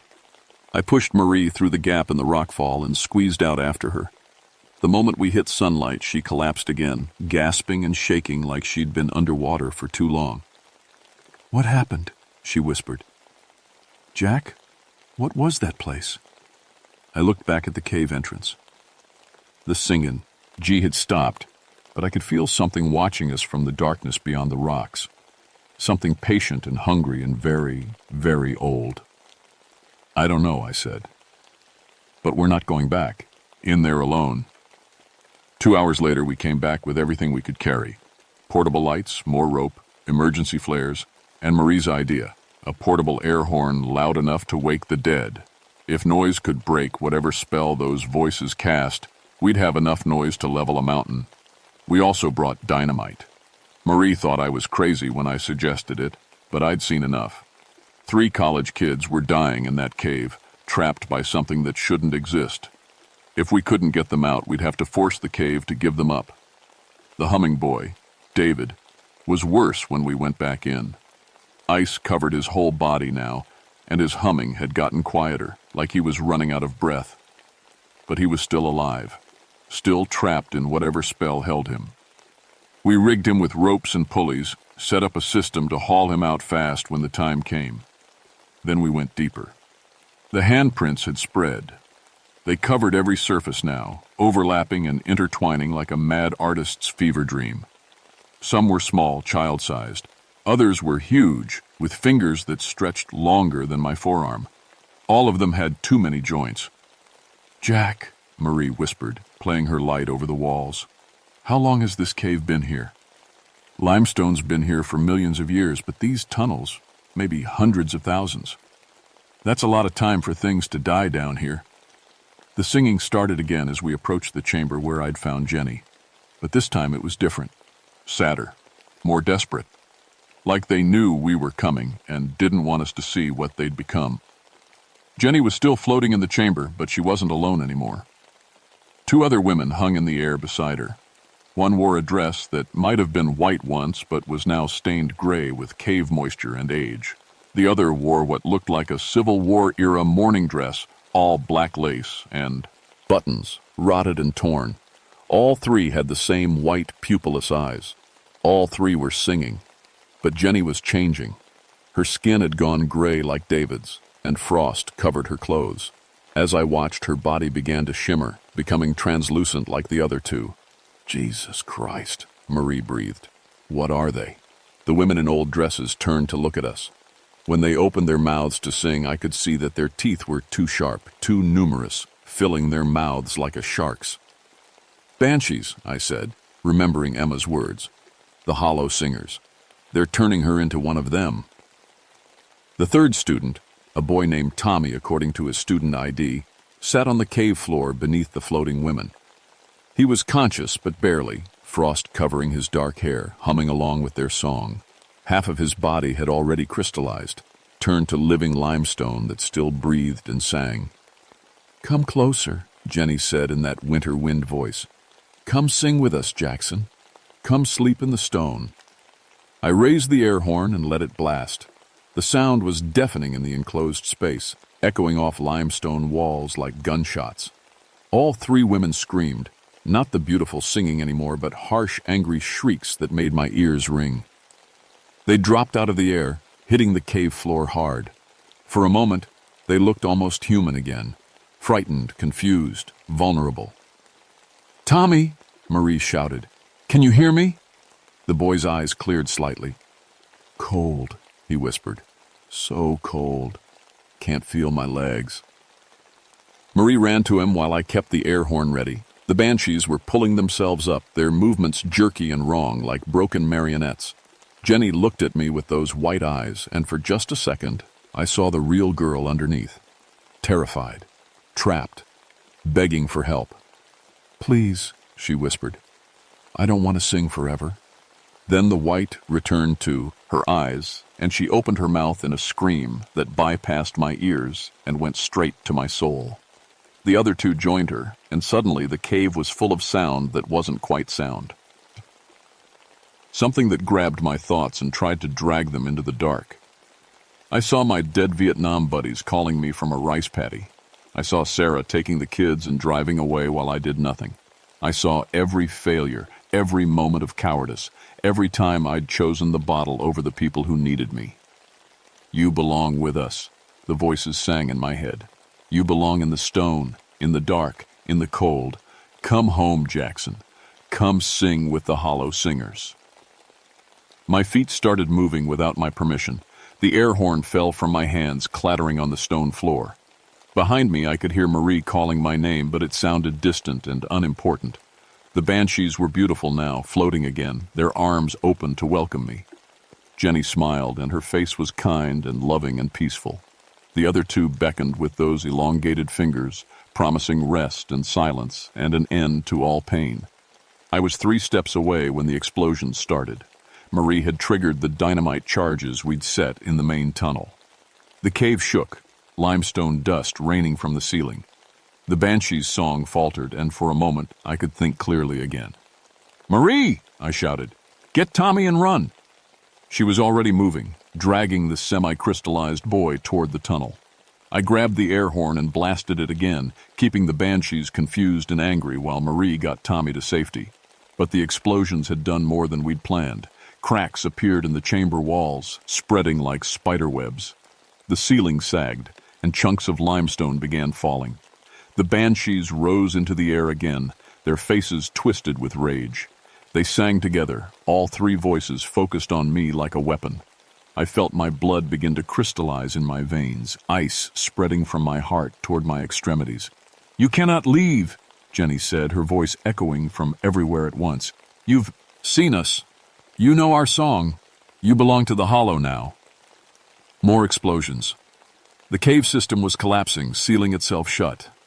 I had maybe seconds before the whole place came down. I thought about Sarah and the kids. I thought about David, still trapped and humming in the main chamber.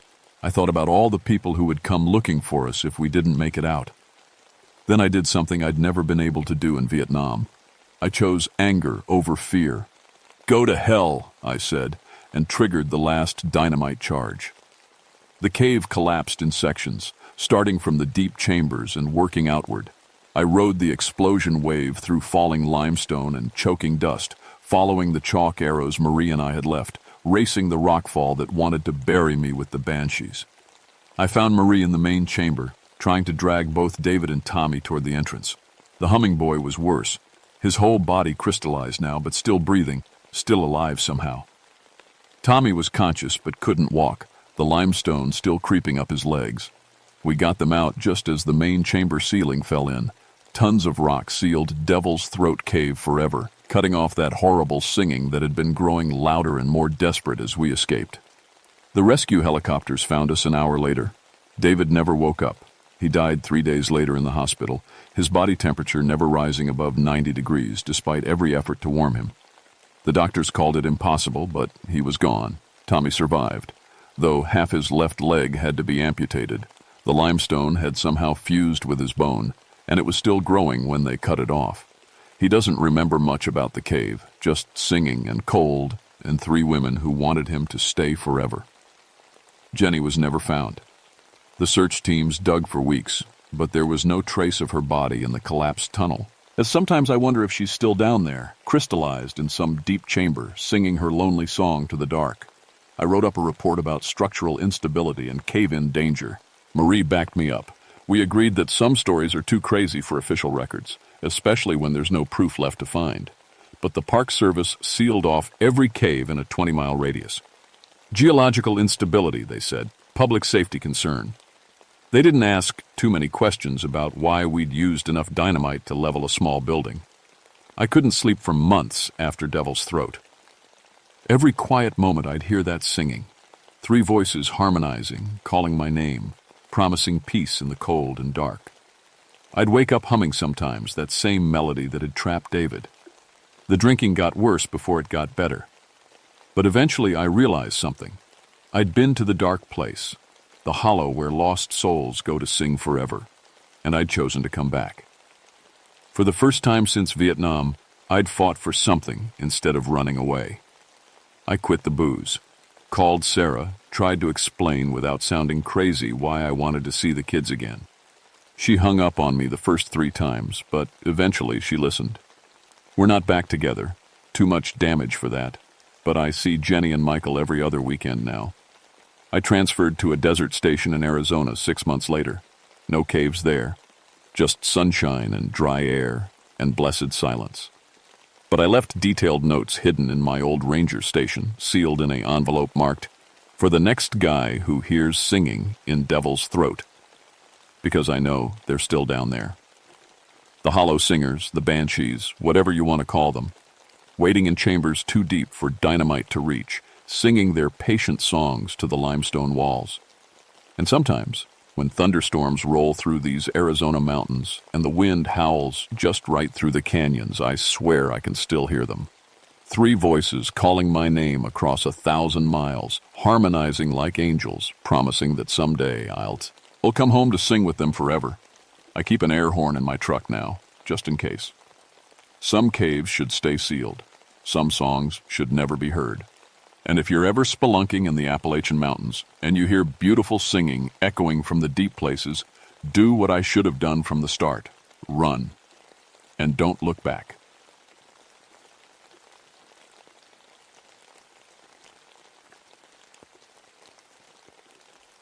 My name is John Hillcrest, and I've been a park ranger for 18 years. I've seen a lot of strange things in the Georgia mountains, but nothing like what happened on Blood Mountain in 1969. I wish I could forget it all, but some memories stick to you like pine sap. I was 44 then, with a wife named Sarah and a teenage daughter, Emma. Before the Ranger service, I spent 4 years as an Army medic in Korea. I'd seen men die and helped put others back together. I thought I understood how minds break under pressure. I was wrong about a lot of things. The Chattahoochee National Forest was my territory, specifically the Blood Mountain area. Most folks know it as a popular hiking spot, but the Cherokee called it something else. The place where spirits cry. I always figured that was just old stories. Mountain people love their ghost tales. My job was visitor safety and mental health crisis response. The Forest Service added that second part after too many hikers came down from the mountains talking nonsense. Mountain madness, the locals called it. I called it altitude sickness mixed with too much time alone in the woods. The first real sign something was wrong came on a Tuesday morning in September. 2 hikers stumbled into my ranger station, both talking at the same time in words that made no sense. They'd been normal college kids when they started their hike 3 days earlier. Now they couldn't stop muttering in what sounded like another language. "The mountain is alive," the girl kept saying. "It's angry. It's hungry." Her boyfriend just rocked back and forth, repeating words that sounded Cherokee but wrong somehow. Twisted. I called Doc Peterson in town. He'd been treating what he called mountain psychosis for months. Always the same symptoms. Perfectly rational people coming down from Blood Mountain talking about voices and spirits and things that wanted to hurt them. "It's the elevation," Doc said when he came to get the kids. "Some people can't handle the thin air up there." But I'd been checking the reports. All the incidents happened in the same area, between 3,800 and 4,200 feet on Blood Mountain's north face. Same elevation range every time. That wasn't random. I started keeping better records, mapping each incident. The pattern was too clear to ignore. Something was happening up there, and it wasn't altitude sickness. My supervisor, Bill Hutchins, thought I was losing it. "John, you're seeing patterns where there aren't any," he said. "People get spooked in the woods. That's all." But I knew better. I'd been in enough real trouble to recognize when something was hunting. The breakthrough came when I found the Cherokee elder, Thomas Crow Feather, at the general store in town. He was maybe 70, with hands like old leather and eyes that seemed to see too much. "You're the ranger asking about Blood Mountain," he said before I could introduce myself. "Yes, sir. People are getting sick up there. I'm trying to understand why." Thomas studied my face for a long moment. "Your people don't listen to our stories." "I'm listening now." He bought his coffee and walked outside. I followed. "My grandfather told me about that place," Thomas said quietly. "Long time ago, sky people fell from the stars. They brought bad medicine, made our warriors crazy, made them fight each other until the mountain ran red. Sky people? Not from here. Not from this world." He looked up at Blood Mountain's peak, barely visible through the trees. "We sealed that place, put warnings around it, but seals break. Bad medicine wakes up. That night, I couldn't sleep. I kept thinking about electromagnetic fields and brain chemistry. I'd read about magnetic anomalies affecting people's minds. Maybe the Cherokee stories were trying to explain so. Anything real. I decided to check the geological surveys. Blood Mountain had unusual mineral deposits, magnetite and hematite in concentrations that shouldn't exist naturally. The magnetic field readings were all wrong. Sarah found me at the kitchen table at 3 a.m, surrounded by maps and reports. "John, you're scaring me," she said. "You've been obsessed with this mountain for weeks." "Something's up there, Sarah. Something that's hurting people." She sat down beside me. "Then let someone else handle it. You don't have to save everyone." But I did have to. That's what rangers do. We protect people from the mountains, and sometimes we protect the mountains from people. Whatever was happening on Blood Mountain, it was my job to stop it. I just didn't know yet that some things can't be stopped, only survived. The next morning, I packed my gear and headed up Blood Mountain alone. I brought a radio, first aid kit, magnetic compass, and a small tape recorder. If something was affecting people's minds up there, I wanted evidence. The hike started normal enough. September air was crisp, leaves just starting to turn. I knew every trail, every rock formation. This was my mountain. But as I climbed higher, things started feeling wrong. Small things at first. Birds stopped singing around 3,500 feet. No squirrels or chipmunks. Even the insects went quiet. At 3,800 feet, I felt it, like someone watching me from the trees. I stopped and looked around, but saw nothing. Just that prickly feeling between my shoulder blades that meant danger. My compass started acting strange. The needle couldn't decide which way was north. It would point normally, then swing wildly, then settle on a direction that made no sense. I pulled out the tape recorder and described what I was seeing. When I played it back, there were voices in the background. Faint, but definitely there. Speaking words I didn't recognize. The voices weren't on the mountain when I recorded it. My hands started shaking as I climbed higher, not from cold or exhaustion, from fear that didn't make sense. Primal terror, like what animals feel before earthquakes. At 4,000 feet, I saw them. Cherokee warriors, maybe 20 of them, crouched behind trees and rocks. War paint on their faces, weapons ready.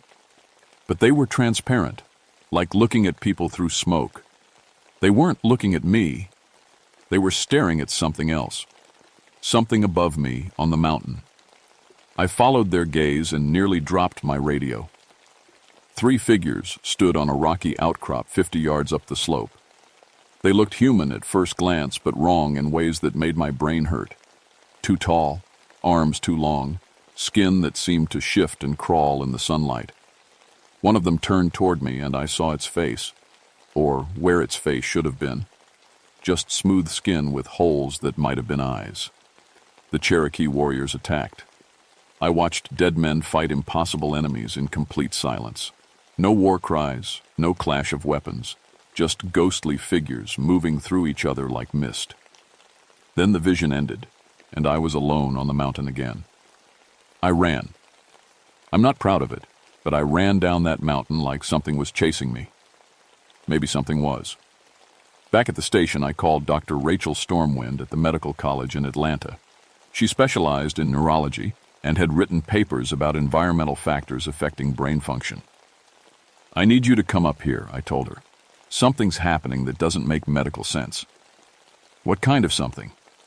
"People are having identical hallucinations in a specific location. I think it might be related to magnetic field anomalies."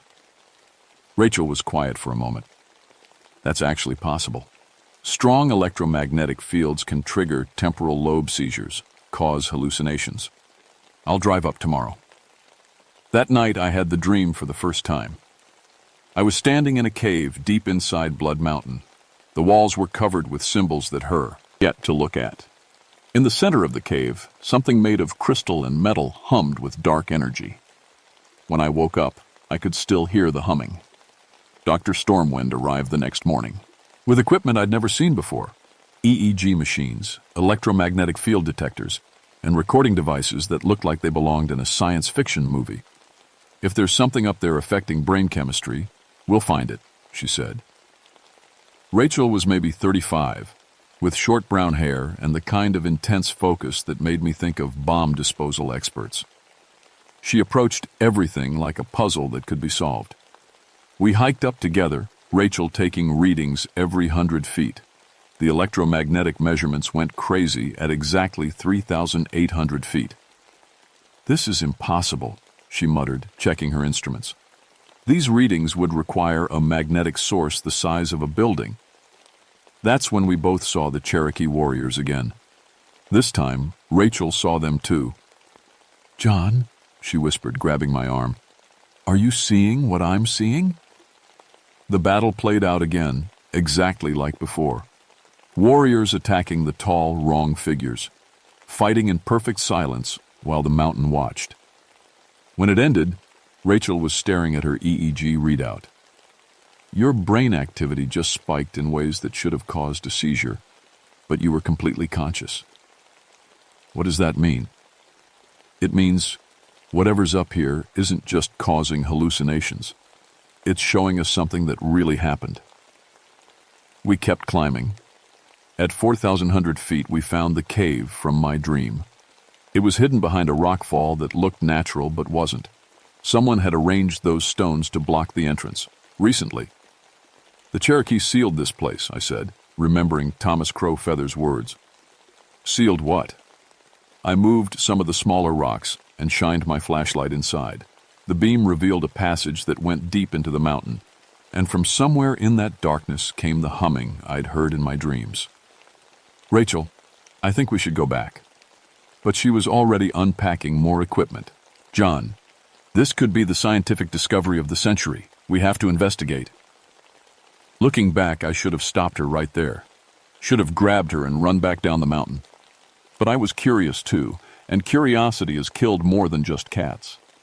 We entered the cave together, and that's when everything went wrong. The cave tunnel sloped downward for maybe 100 yards before opening into a chamber the size of a church. Our flashlights revealed walls covered in symbols that seemed to move when you weren't looking directly at them. But it was the thing in the center that made us both stop breathing. It looked like a machine built by someone who had never seen a machine before. Crystal formations grew through metal that shouldn't exist, all of it pulsing with soft blue light. The humming was coming from inside it, a sound that you felt in your bones. "My God," Rachel whispered. "What is it?" I approached slowly, every instinct screaming at me to run. The symbols on the walls were the same ones from my dream, but now I could see they weren't Cherokee. They weren't from anywhere on Earth. "This is what the Sky People left behind," I said. "What the Cherokee tried to seal away." Rachel was taking readings, her equipment going wild. "John, this thing is generating electromagnetic fields that shouldn't be possible, and it's responding to our presence." The blue light was getting brighter. The humming was getting louder. "We need to leave. Now." But Rachel wasn't listening. She was walking toward the machine like it was calling to her. "Can you hear that?" she asked. "It's beautiful. It's trying to tell us something." I grabbed her arm. "Rachel, we're leaving right now." She turned to look at me, and her eyes were wrong. Too bright. Like there was light burning behind them. "It's showing me things, John. Amazing things. How the brain really works. How consciousness forms. How to make people better. Rachel, we could help so many people. End mental illness. End suffering." The machine pulsed brighter, and suddenly I could hear voices. Not the Cherokee warriors. Different voices, speaking in languages that had never been heard on Earth. "Feed us," they whispered. "Give us your fear, your pain, your memories." That's when I understood. The machine wasn't trying to help anyone. It was hungry. It had been feeding on the Cherokee warriors 100 years ago, driving them insane with visions and rage until they destroyed each other. Now it was waking up again. And it wanted to feed. "Rachel, that thing is what's been making people sick. It feeds on human minds." She looked at me like I was speaking a foreign language. "No, John, it wants to heal. It wants to make us whole." The light from the machine was so bright now I could barely see. The humming had become a scream that seemed to come from inside my skull. I tried to pull Rachel away, but she fought me. Really fought, with a strength that shouldn't have been possible. "You don't understand," she screamed. "It chose me. It wants me to be its voice." That's when she pulled the scalpel from her medical kit. I'd been in combat. I knew when someone was trying to kill me. Rachel came at me with surgical precision, trying to cut my throat with movements that were too fast and too coordinated. I grabbed her wrist and we fought in the blue light of that alien machine while voices that weren't human screamed in languages that hurt to hear. Finally, I managed to knock the scalpel away and pin her arms, but she kept struggling, her eyes blazing with that unnatural light. "It has to feed, John," she whispered. "If it doesn't feed, it dies. And if it dies, the knowledge dies with it." "Good," I said, and dragged her toward the tunnel. She fought me every step of the way out of that cave. By the time we reached daylight, she'd gone limp.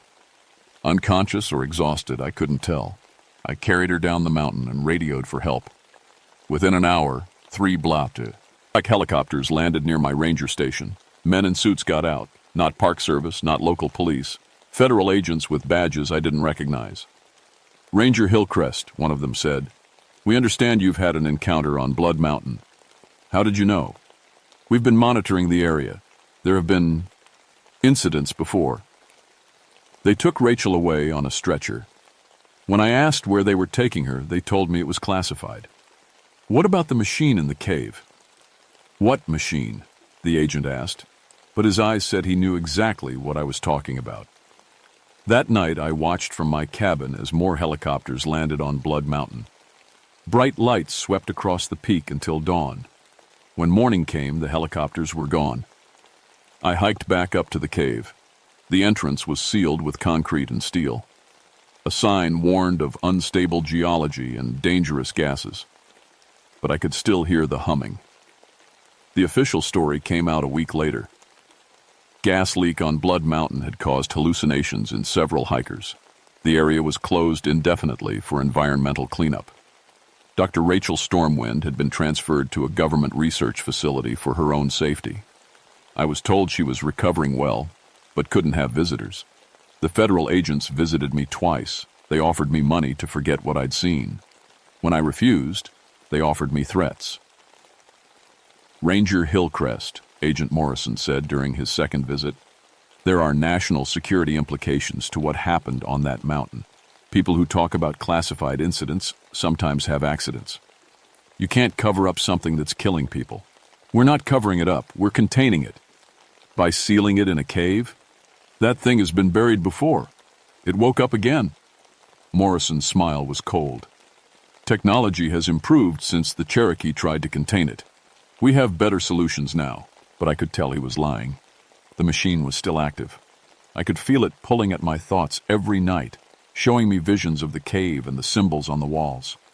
The headaches started a month later, sharp pains that felt like ice picks behind my eyes. Sometimes I'd wake up with my hands cramped around a pencil, having drawn symbols I didn't recognize. Sarah noticed the changes first. "You're different, John, distant. You stare at nothing and don't answer when I talk to you." Emma was scared of me. My own daughter wouldn't be alone in a room with me. "Dad, you talk in your sleep now," she said one morning, "but it's not English." I requested a transfer to the coast, away from the mountains, away from whatever was still humming under Blood Mountain. My supervisor approved it immediately, too quickly. They wanted me gone just as much as I wanted to leave. On my last day, I drove up the mountain one more time. The concrete seal was cracking, not from weather or time, from something pushing against it from the inside. I could hear the humming clearly now, even through tons of concrete and steel, and I could hear something else, voices calling from deep underground. Rachel's voice was among them. I realized then that the machine didn't just feed on minds, it collected them. Every person it had driven insane, every consciousness it had consumed, they were all still in there, trapped in that crystal and metal nightmare, feeding it their memories and dreams. The Cherokee warriors I'd seen weren't ghosts. They were prisoners. And now, Rachel was one of them. I got back in my truck and drove away. but I could still hear them calling as I reached the bottom of the mountain. All those voices, begging for help I couldn't give. The transfer papers came through the next week. I was assigned to a coastal station in South Carolina, as far from Blood Mountain as the Park Service could send me. But distance didn't matter. The machine had touched my mind, and part of it was still there. Every night I dreamed of the cave and the symbols and the voices calling for help. Sometimes I would wake up to find I'd driven halfway back to Georgia before remembering where I was supposed to be. The agent Morrison visited me one last time before I left. "The effects will fade," he said. "Most people who have contact with the artifact recover completely within a year." "What about Dr. Stormwind?" "Dr. Stormwind was overexposed. Her situation is different." "She's dead, isn't she?" Morrison didn't answer directly. "Some things are worse than death, Ranger Hillcrest. Some things are a mercy." I wanted to hit him.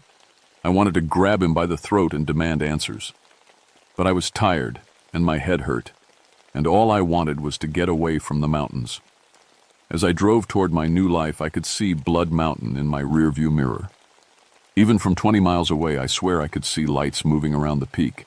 They're still up there, the machine and the voices and the federal agents trying to contain something that can't be contained. And someday, the concrete will fail completely. That was 30 years ago. I'm 74 now, living in a small house near Myrtle Beach. Sarah divorced me in 1972. Emma visits sometimes, but she brings her children, and I can see she's still a little afraid of her old man. The headaches never stopped completely. Neither did the dreams. But I learned to live with them. I learned to recognize when the machine was calling to me and how to resist the pull. Most of the time. Sometimes I still wake up drawing those symbols. Sarah's replacement wife found a notebook full of them and threw it away. She doesn't understand what they mean, and I hope she never has to. I keep track of the news from Georgia. There have been more incidents over the years. Hikers going missing near Blood Mountain. Strange lights in the sky. Government vehicles spotted in the area. The machine is still feeding. 3 years ago, I got a letter with no return address. Inside was a photograph of Dr. Rachel Stormwind, or what was left of her. She was standing in what looked like a laboratory wearing a white coat. But her eyes were still burning with that unnatural light, and the symbols from the cave were carved into her skin. On the back, someone had written, "She says to tell you the knowledge is wonderful." I burned the photograph, but I can't forget what I saw. Last week, Emma called to tell me about her daughter's nightmares. Little Katie is 7 years old and lives in Atlanta, 200 miles from Blood Mountain. "She keeps drawing strange pictures, Dad. Symbols that don't look like anything I've ever seen. And she says voices are calling to her from underground." "Keep her away from the mountains," I told Emma. "Whatever you do, don't let her go near the mountains." "Dad, you're scaring me. What aren't you telling me?" I wanted to explain everything. About the machine and the voices and the way alien technology can reach across generations to claim new victims. But who would believe a story like that? "Just trust me," I said.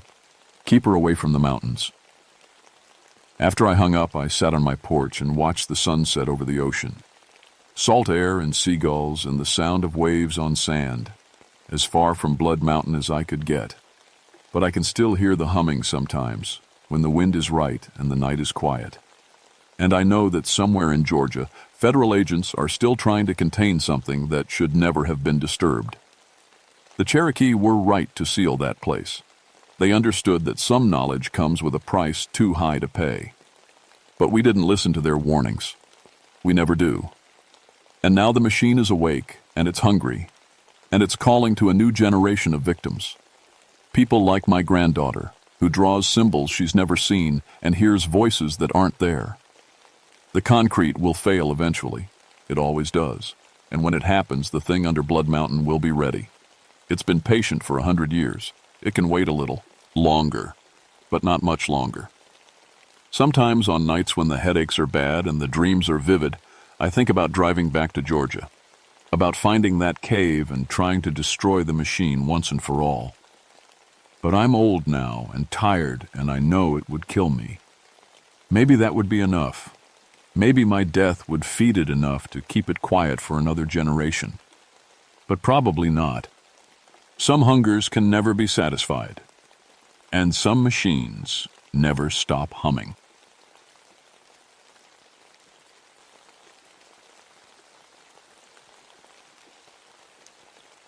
My name is Beth Ravenwood, and I've been a park ranger for 13 years.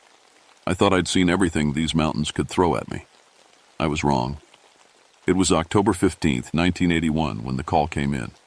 I was sitting in my cabin, reading through old park records like I always did on quiet nights. The phone rang so loud it made me jump. Ranger Ravenwood, this is Sheriff Murphy. We got a situation up in Virgin's Hollow. Need you up there right away. Virgin's Hollow. Even the name gave me chills. It was the deepest, darkest part of Shenandoah National Park. Most folks avoided it. The locals had stories about that place, but I never paid much attention to old mountain tales. What kind of situation? I asked, already reaching for my jacket. Found some teenage girls. Well, you just need to see this. The drive up the mountain took 40 minutes on winding dirt roads. My headlights cut through fog so thick I could barely see 10 feet ahead. The trees seemed to press in closer with every mile, their branches scraping against my truck like fingers trying to pull me back. When I reached the hollow, 3 police cars were already there, their red and blue lights painting the woods in strange colors. Sheriff Murphy met me at the tree line. He was a big man, tough as nails, but his face was pale. They're about 50 yards in, he said, not meeting my eyes. Found them an hour ago. Hikers called it in. How many girls? 5. All around 16, 17 years old, local kids from the valley. He paused, rubbing his jaw. Beth, I've been doing this job for 20 years. Never seen anything like this. We walked into the woods with our flashlights dancing ahead of us. The air felt wrong somehow. Too cold for October, too quiet. Even the night bugs had stopped making noise. Then I saw them. 5 girls in white nightgowns, lying on the ground in a perfect star shape, and their feet pointed toward the center, their heads pointing out. They were breathing, but their eyes stared straight up at nothing. Completely still. Completely silent. Jesus, I whispered. Gets worse, Murphy said. Look at the ground. I shined my light down. Around each girl the grass was dead. Not brown or yellow like it should be in fall. Black, burnt-looking, and the dead patches formed perfect circles, like someone had drawn them with a giant compass. Any idea how long they've been here? Parents say they went to bed around 10 last night. Found them this morning. That's 10 hours in the cold, wearing nothing but those thin gowns. Should be dead from exposure. He looked at me. But their body temperature is normal, not even shivering. I knelt beside the nearest girl. Sarah Collins. I recognized her from town. Her eyes were wide open, pupils huge and black. When I waved my hand in front of her face, she didn't blink. Have you tried moving them? Won't budge. It's like they're glued to the ground. That's when I noticed something else. In the center of where the 5 girls lay, the earth was disturbed, fresh dirt, like something had been buried there recently, or dug up. Sheriff, I need to call in some help. This isn't just a missing persons case anymore. As I stood up, a wind picked up from nowhere. It moved through the trees with a sound like voices whispering. The dead grass around the girls rustled, even though there was no breeze down at ground level. Sarah Collins blinked. Just once, slow and deliberate. Then her lips moved, forming words I couldn't hear. Did you see that? I asked Murphy. See what? I looked back at Sarah. Her eyes had closed. She looked peaceful now, like she was just sleeping under the stars. But I knew what I'd seen, and I knew this was just the beginning. The girls were taken to the county hospital, but I stayed behind to examine the site. As a ranger with a background in folklore studies, I'd investigated plenty of strange happenings in these mountains. Usually, there was a simple explanation.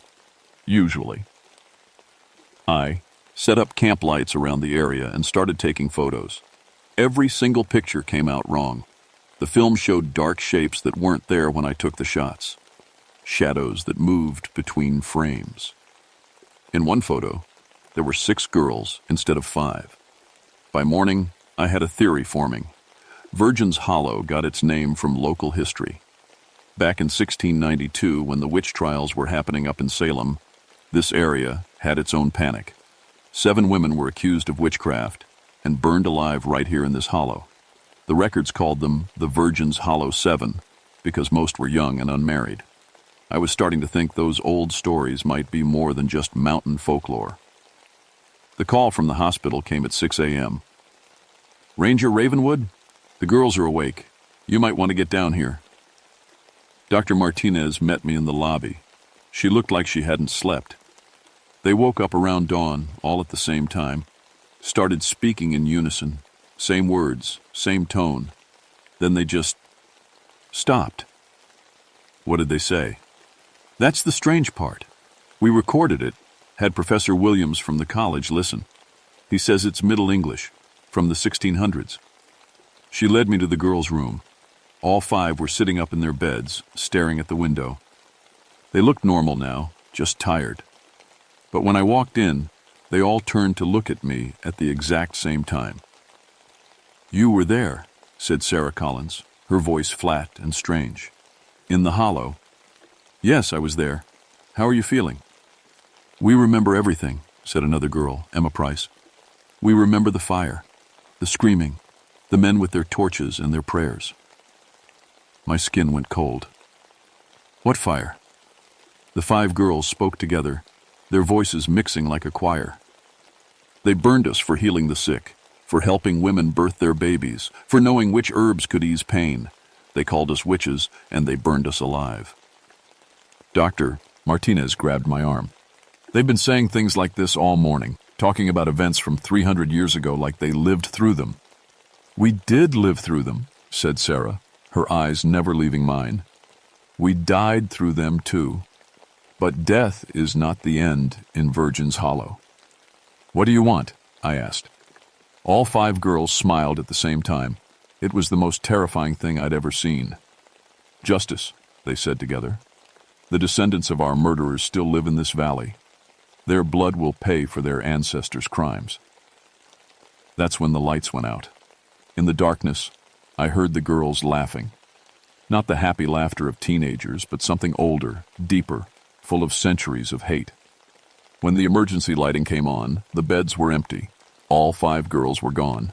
The only thing left behind was the smell of smoke and the sound of someone singing an old lullaby in the walls. I ran to the window. Down in the parking lot, 5 figures in white were walking toward the woods. They moved together, in perfect step, like they were connected by invisible strings. By the time I got outside, they had vanished into the morning mist. But I knew where they were going. Back to Virgin's Hollow. Back to where it all began.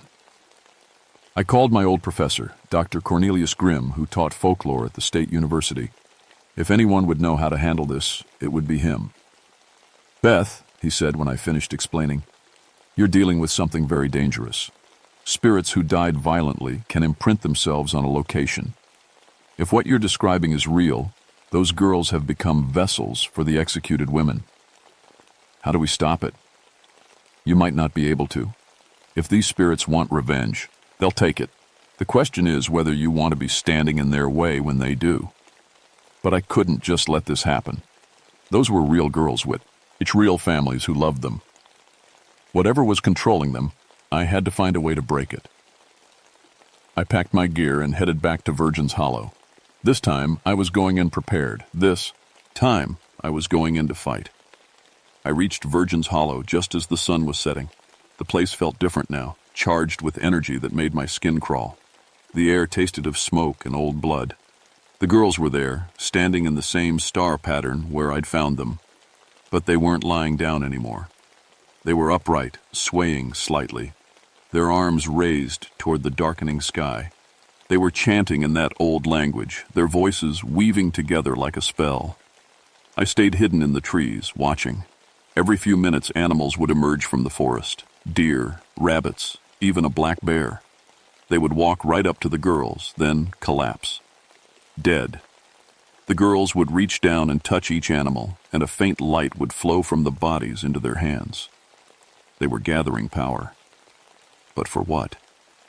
That's when I saw the other shapes moving between the trees. 3 women in burned, tattered dresses. Their skin was charred black in places, and smoke drifted up from their hair. They circled the clearing like predators, their eyes glowing red in the darkness. The spirits of the executed witches. They were here, using the girls as anchors to the physical world.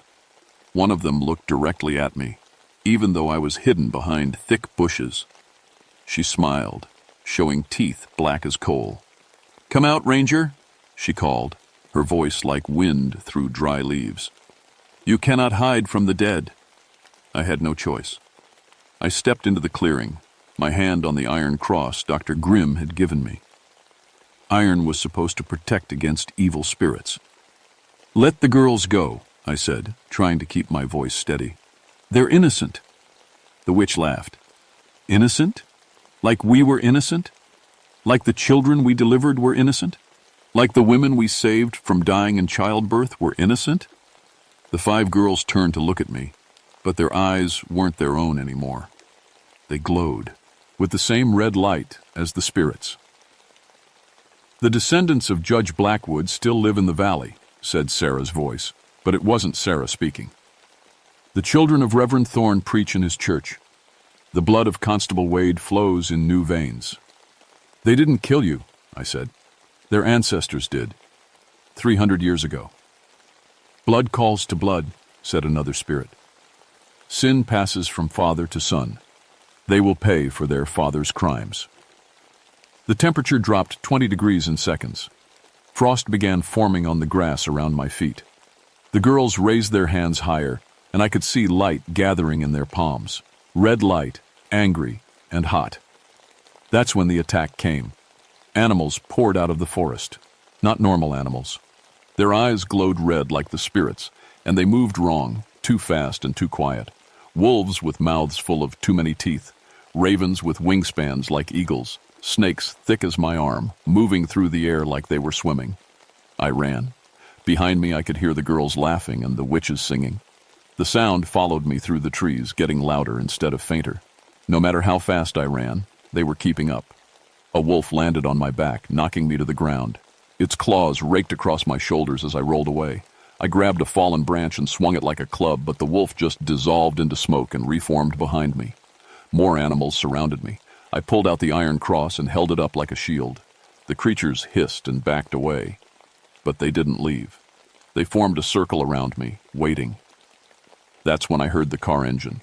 Dr. Grimm's old pickup truck came crashing through the underbrush, headlights blazing. The possessed animals scattered as he skidded to a stop beside me. "Get in!" he shouted. I dove into the passenger seat as claws and fangs scraped against the windows. Grimm gunned he engine, and we roared away from the hollow, leaving the supernatural army behind. "How did you find me?" I gasped. "Followed the screaming," he said grimly. "Half the valley can hear it. The spirits are getting stronger." In the distance behind us, red light erupted into the sky like a signal flare. The real battle was just beginning. Dr. Grimm's cabin was protected by more than just locks and walls. Salt lines at every door and window. Iron horseshoes nailed above each entrance. Bundles of mountain ash hanging from the rafters. "You've been preparing for this," I said. "For 30 years," he admitted. "Ever since I first researched the Virgin's Hollow burnings, I knew they'd come back eventually. Violent death leaves scars on the world, Beth. Some scars never heal." He spread old documents across his kitchen table. Court records from 1692, written in faded brown ink. "The witch trials here weren't like Salem," he explained. "Salem was hysteria, fear of the unknown. But here, something else was happening. The accused women really were practicing something. Herbal medicine, midwifery, folk healing. The judges knew they were innocent of evil, but they burned them anyway. Why? Power, control, fear that educated women might threaten their authority." His finger traced one name on the document. Judge Cornelius Blackwood was the worst. He personally ordered the executions, even when his own wife begged him to show mercy. Blackwood. One of the spirits mentioned that name. His great-great-grandson owns the bank in town, Thomas Blackwood. The witches are coming for him first. As if summoned by his words, my radio crackled to life. Sheriff Murphy's voice, tight with panic. All units, we have a situation at First National Bank. Witnesses report 5 girls in white dresses walking through solid walls. Building's on fire, but the flames are cold, whatever that means. Grim grabbed a canvas bag from his closet. Inside were things that looked like they belonged in a museum. A silver knife, candles made from white wax, a leather book bound with iron clasp. So the only way to stop them is to give them what they really want, he said. Justice. We drove through town toward the bank. The streetlights were flickering and a cold wind was blowing leaves in circles. Dogs were howling in every yard. The bank was surrounded by police cars, but the officers were just standing around looking helpless. The building was on fire, but the flames were blue-white instead of orange. They gave off no heat, just an eerie light that made everything look dead. Through the windows, we could see the 5 girls floating 3 feet off the ground. They were surrounding a man in a business suit who was cowering behind his desk. Thomas Blackwood. We have to get in there, I said. The spirits won't let us. Not unless we're invited. That's when I realized what we had to do. The judge, I said. Cornelius Blackwood. If his spirit is still around, he's the only one with the authority to stop this. Grim stared at me. You want to summon the spirit of the man who ordered their execution? He was a judge. If we can make him see that he was wrong, that his descendants shouldn't pay for his mistakes, maybe he'll call off his accusers. It was insane. But it was the only chance those girls had. We set up the ritual in the street outside the bank. Grim drew symbols in chalk while I lit the white candles. The silver knife glinted in the strange light from the cold fire. Cornelius Blackwood, Grim called out in a voice that carried despite the wind. You are called to account. You are summoned to face those you wronged. The air split open like fabric tearing. A man in Puritan dress stepped through the tear. He was tall, stern-faced, with eyes like chips of ice. Judge Blackwood. Even dead for 3 centuries, he radiated authority and cold judgment. Who dares disturb my rest? He demanded. Before I could answer, the 3 burned witches' material eyed around us. Their hatred hit like a physical force, nearly knocking me to my knees. Murderer, hissed the first witch. Child killer, snarled the second. You burn in hell for your crimes, said the third. But Blackwood stood his ground. I followed the law. I protected the community from evil. Look at them, I shouted over the supernatural wind that was building around us. Look at what your law did. For the first time, the judge really looked at the spirits he had condemned, saw the burns covering their bodies, saw the pain in their eyes, saw 300 years of unending torment. His stern expression cracked. I believed I was doing God's work. You were doing your own work, said the first witch, her voice softer now but no less angry. You feared us because we knew things you didn't. Because women came to us for help instead of to your churches. Inside the bank, the cold fire was growing brighter. Thomas Blackwood's screams echoed through the broken windows. Your descendant will pay, said the second witch. Blood for blood. No, said Judge Blackwood, and for the first time his voice shook. If payment is owed, let me pay it. I am the one who sinned. The 3 witches looked at each other. For a moment, their burned faces showed something other than hate. Surprise, maybe. Or hope. You would take his place? Asked the third witch. I would face true judgment, not the twisted justice of men, but the real justice of the divine. Light began to build around all 4 spirits. Pure white light, nothing like the cold fire that had been burning the bank. We forgive, said the first witch, her voice filled with wonder. After all these years, we choose to forgive. The light exploded outward, washing over everything. When it faded, the spirits were gone, all of them. The cold fire had died, leaving the bank damaged but no longer burning. And in the street where we stood, 5 teenage girls in hospital gowns were blinking in confusion. It took 3 days to sort everything out. The girls remembered nothing after going to bed that night. JT. The official report blamed everything on a gas leak that caused hallucinations. The bank fire was written off as faulty wiring. Nobody wanted to believe the truth. But I knew what I'd seen. And I knew it wasn't over, not completely. I found Dr. Grimm at his cabin a week later, packing up his research. "Where are you going?" I asked. "Montana. There are stories there about a mining accident in 1889. Sounds like another place where the dead won't rest." He handed me a leather journal. "Keep this. Document everything. Someday, people will need to know that these things really happen." I took the journal, feeling the weight of responsibility that came with it. "What about Virgin's Hollow?" "The spirits are at peace now. But the place itself is still scarred. It'll take time for the land to heal." He paused at the door of his truck. "Be careful up there, Beth. Some wounds run deeper than others." I went back to Virgin's Hollow one last time before winter set in. The dead grass had turned green again. Birds were singing in the trees. The oppressive feeling that had hung over the place was gone. But in the center of the clearing where the girls had been found, 7 small white flowers had grown. They bloomed despite the cold, despite the approaching winter. 7 flowers for 7 women who had finally found peace. I knelt and touched one of the petals. It was warm, like sunlight. "Thank you," I whispered. The wind through the trees sounded almost like voices saying goodbye. As I walked back to my truck, I made a decision. I would keep working as a ranger, protecting these mountains and the people who lived in them. But now I had another job too. I would watch for signs of the restless dead. I would document the things that science couldn't explain. Because I had learned something important in Virgin's Hollow. The past doesn't stay buried. Pain doesn't just disappear. Sometimes justice requires more than human law can provide. Sometimes it requires forgiveness, and sometimes forgiveness requires a courage that can reach across centuries. I drove away from Virgin's Hollow, but I carried its lessons with me. In my pocket, Dr. Grimm's journal waited for new stories. In my memory, the faces of 3 burned women who chose mercy over revenge would remind me that even the deepest wounds can heal. But healing takes time, and sometimes it takes a price that only the guilty can pay. The mountains kept their secrets well, but I would be watching, always watching, because someone has to stand guard between the world of the living and the world of the dead.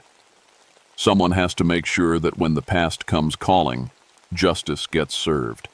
My name is Beth Ravenwood, and this is my watch.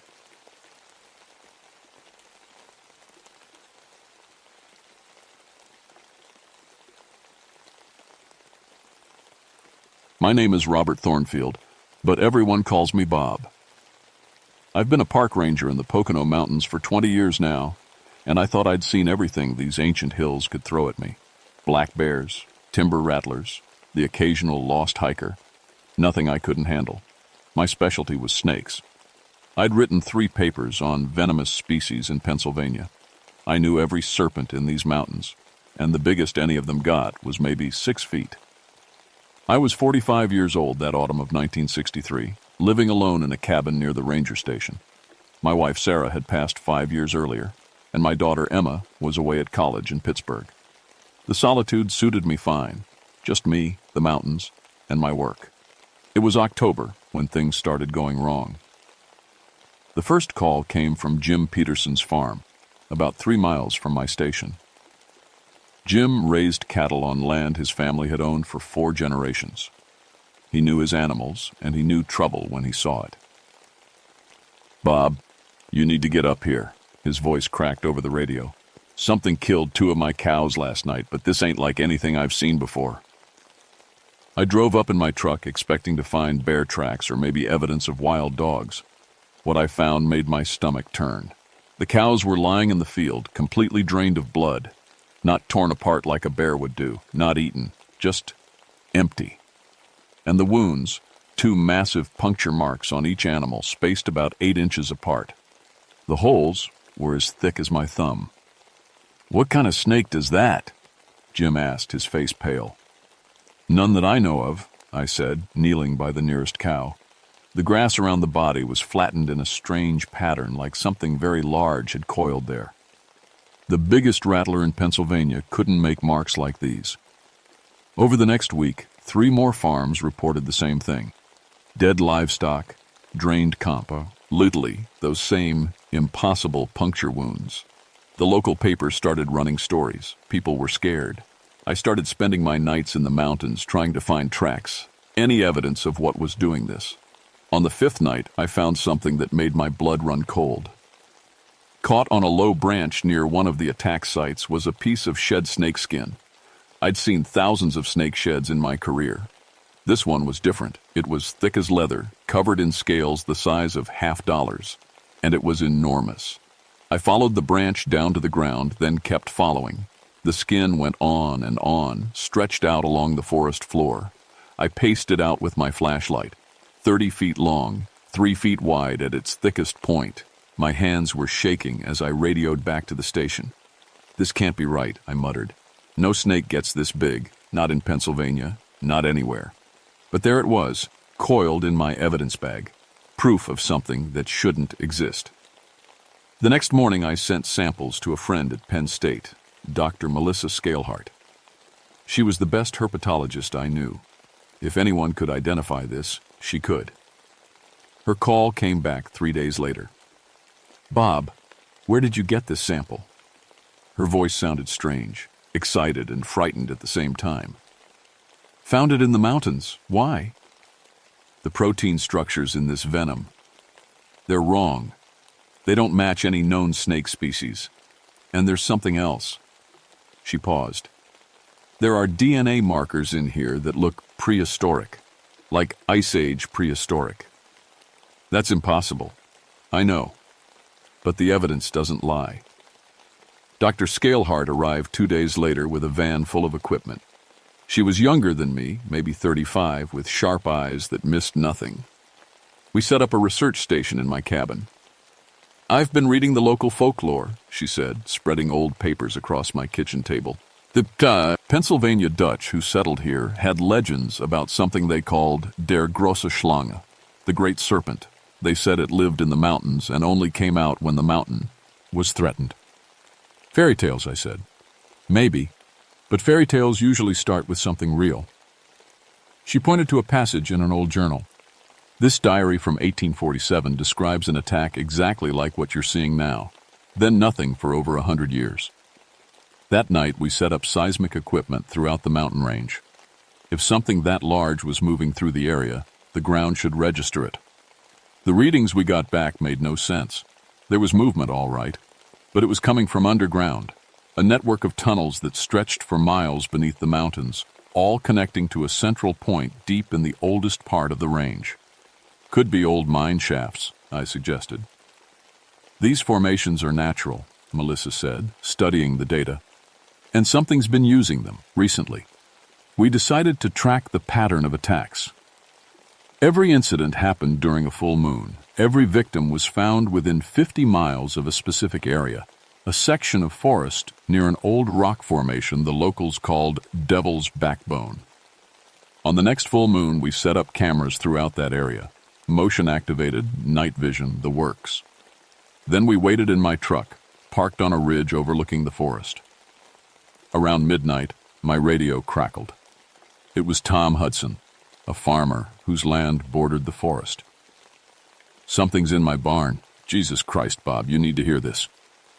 Over the radio came a sound I'll never forget, a low, rhythmic hissing, almost like breathing but much larger. Then Tom screamed. We got to his farm in 15 minutes. The barn door was torn off its hinges, pushed outward from inside with incredible force. Tom was on the ground outside, unconscious but alive. His leg showed 2 puncture wounds already swelling. Inside the barn, 3 cows were dead, and there, clear as day in the dirt floor, was a track, a serpentine trail as wide as a car tire, leading for Hus. Rammed the barn to a hole in the back wall. The hole continued into the earth, disappearing into darkness. "We need to call the authorities," Melissa whispered. And tell them what? That we have a 40-foot snake that lives underground? Tom woke up in the hospital 3 hours later. He was delirious, mumbling about eyes, golden eyes that made him freeze in place, unable to move or scream. "It looked at me," he kept saying, "and I couldn't run. I wanted to, but my body wouldn't listen." The doctor said it was shock, but I'd seen those puncture wounds. Tom had been bitten, then released. The snake had let him live. Why? Over the next week, more people reported sightings. A massive serpent, they said, dark green and brown, moving through the forest like water. It was always at night, always during the full moon, and everyone who saw it reported the same thing. When it looked at you, you couldn't move. One hiker described it in detail to the sheriff. It had to be 40 feet long, maybe more, thick as a barrel in the middle. But the weird thing was its eyes. They looked smart, like it was thinking. The sheriff laughed it off. "Mountain fever," he said. "People seeing things in the dark." But I believed the hiker, because 2 nights later, I saw it myself.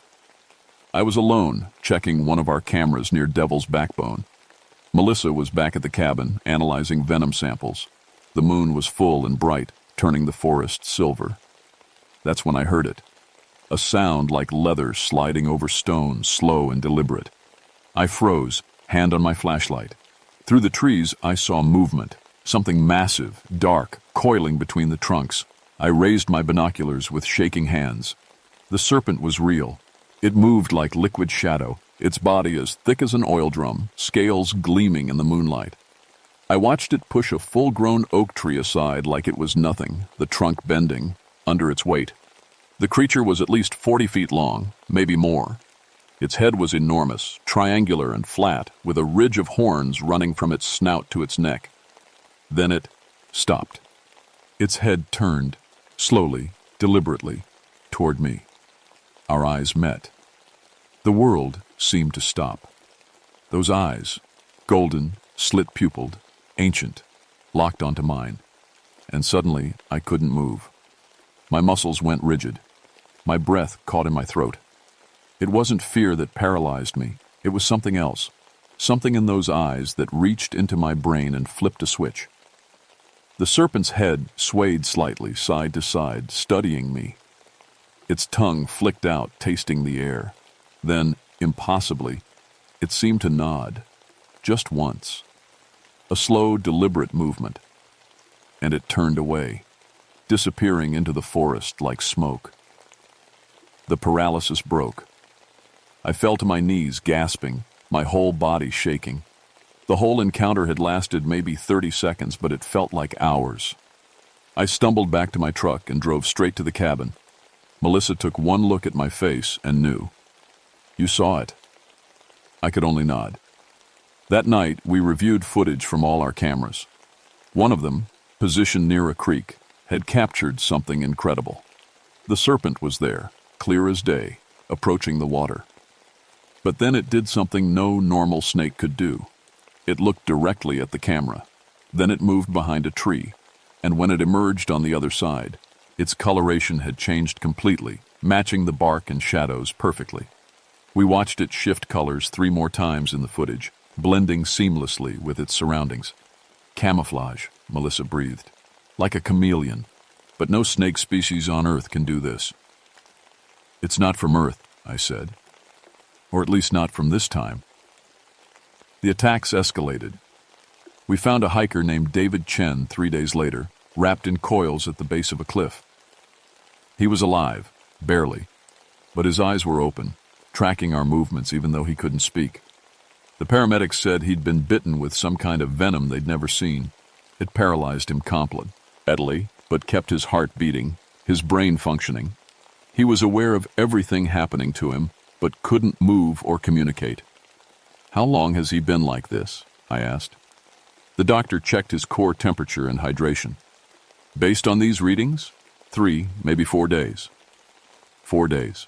Paralyzed, aware, waiting. My God. We found the serpent's lair 2 days after that. Following David's trail backward, we discovered a cave entrance hidden behind a rockfall in the oldest part of the mountain. The opening was huge, easily 20 feet across. Melissa wanted to call in a full team. I wanted to go in immediately. We compromised. We'd do a preliminary survey, just the entrance, then call for backup. The cave system was massive. Our lights barely touched the walls.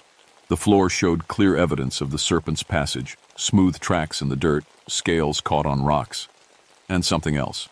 Fresh human clothing, a backpack, a shoe. "Someone else is down here," Melissa said. We followed the trail deeper, our flashlights cutting through absolute darkness. The tunnel sloped downward, then opened into a chamber so large our lights couldn't find the far wall. What we found there will haunt me forever. People. Dozens of them. Alive. They were arranged along the walls, cocooned in some kind of thick, translucent slime that held them upright. Their eyes followed us as we entered, wide and desperate. They couldn't speak, couldn't move, but they were conscious. All of them. I recognized faces. The hiker from last month. A logger who'd been reported missing 6 weeks ago. Others I didn't know, their clothing dating back months, even years. "Oh God," Melissa whispered. "It's keeping them alive." The serpent's venom didn't just paralyze, it preserved. These people had been here for weeks, months, aware of everything, unable to die, unable to escape. Living food storage. That's what, and we heard it. That sliding, leather-on-stone sound, coming from deeper in the cave. "Run," I said. We ran. We barely made it out. The serpent emerged from the depths as we scrambled up the slope, its massive body filling the tunnel behind us. I could feel its breath, hot and rank, on my neck as we burst into daylight. But it didn't follow us out. It stopped at the cave entrance, its golden eyes watching us from the darkness. Back at the cabin, we made our decision. We had to tell the authorities. This was beyond us now. People were dying, or worse, being kept alive in that nightmare chamber. The military needed to know. The call I made that night set off a chain reaction I couldn't have predicted. 3 days later, 2 black helicopters landed near my station. Men in dark suits emerged, followed by soldiers in tactical gear. They listened to our report with blank faces, looked at our evidence, and then thanked us politely for our cooperation. "We'll handle it from here," the lead agent said. "This is now a classified matter." "Like hell," I said. "There are people dying in that cave. We need to—" "Ranger Thornfield, you and Dr. Scalehart will cease all investigation immediately." "That's an order." They set up a base camp within hours. Helicopter gunships, tranquilizer weapons, motion sensors, the full military treatment. They were going to capture the serpent. Melissa pulled me aside that evening. "We need to stop them." "What? Why?" "Because I figured out what it is." She showed me her research. "Look at the attack pattern. It's not random. Every single victim was involved in damaging the mountain. Loggers cutting old-growth forest, miners blasting for coal, developers clearing land. The serpent isn't just hunting, it's protecting." "That's crazy." "Is it? Look at this." She pulled out ancient cave paintings she'd found in historical records. The Native Americans who lived here first drew these. A great serpent, guardian of the mountain.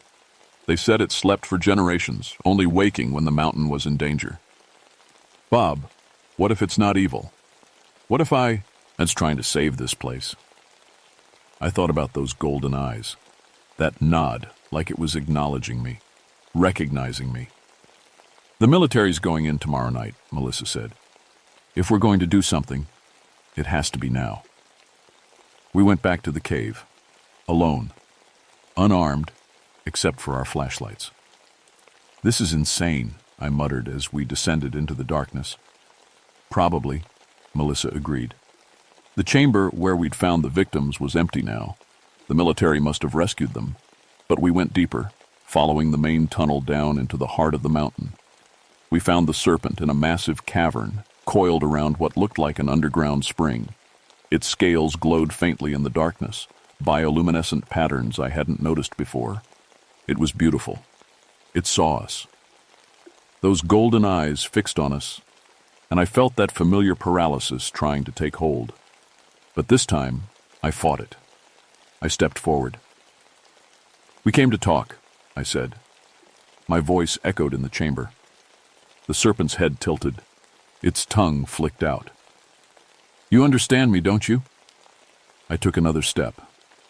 "You're not just an animal. You're something more." Melissa joined me. "The mountain is dying. Pollution, mining, logging. We're destroying it. That's why you woke up, isn't it? You're trying to stop us." The serpent's eyes moved between us. Then slowly it nodded. That same deliberate movement I'd seen before. "We want to help," I said. "But the military's coming. Tomorrow night. They're going to try to kill you or capture you. Either way, they'll destroy this place looking for you." The serpent's body shifted. Its head lowered, coming closer to us. Close enough that I could see my reflection in those ancient eyes. And then I heard it. A voice. Not spoken aloud, but in my head. Old, tired, sad. "I am the last. I have guarded this mountain for 5 centuries. When the first people came, they understood. I honored the balance, but you new ones, you take and never stop." "Some of us understand," Melissa said softly.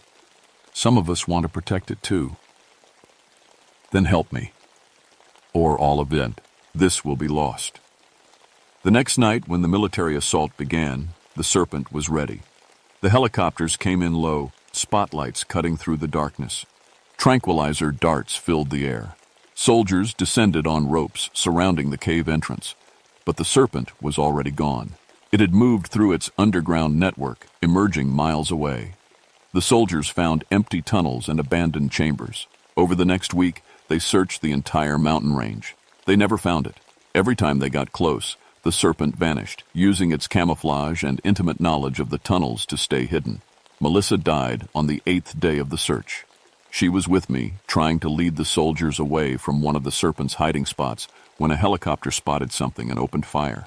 The bullets weren't meant for her, but in the chaos, in the darkness, mistakes happen. I held her as she died, there in the forest she'd been trying to save. "Tell them," she whispered. "Make them understand."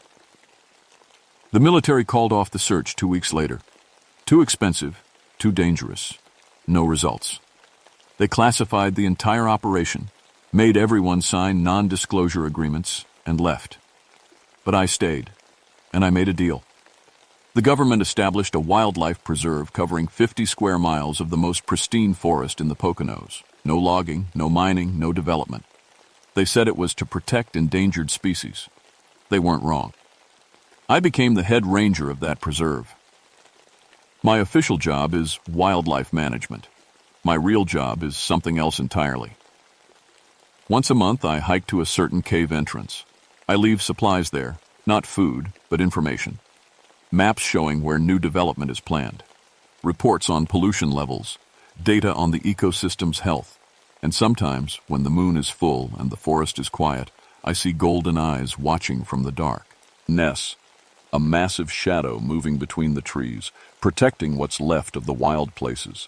The serpent keeps its part of the bargain. No more attacks, no more deaths. As long as the mountain is protected, it stays hidden. The preserved land is thriving now. Trees growing taller, streams running cleaner, wildlife returning in numbers we haven't seen in decades. Sometimes I think about Melissa, about her theory that the serpent wasn't evil, just desperate. Maybe she was right. Maybe when you back any creature into a corner, when you threaten everything it was meant to protect, it fights back the only way it knows how. I'm 50 now, 5 years older and a lot wiser. Emma graduated from college and moved to California. She thinks I'm just a park ranger, living a quiet life in the mountains.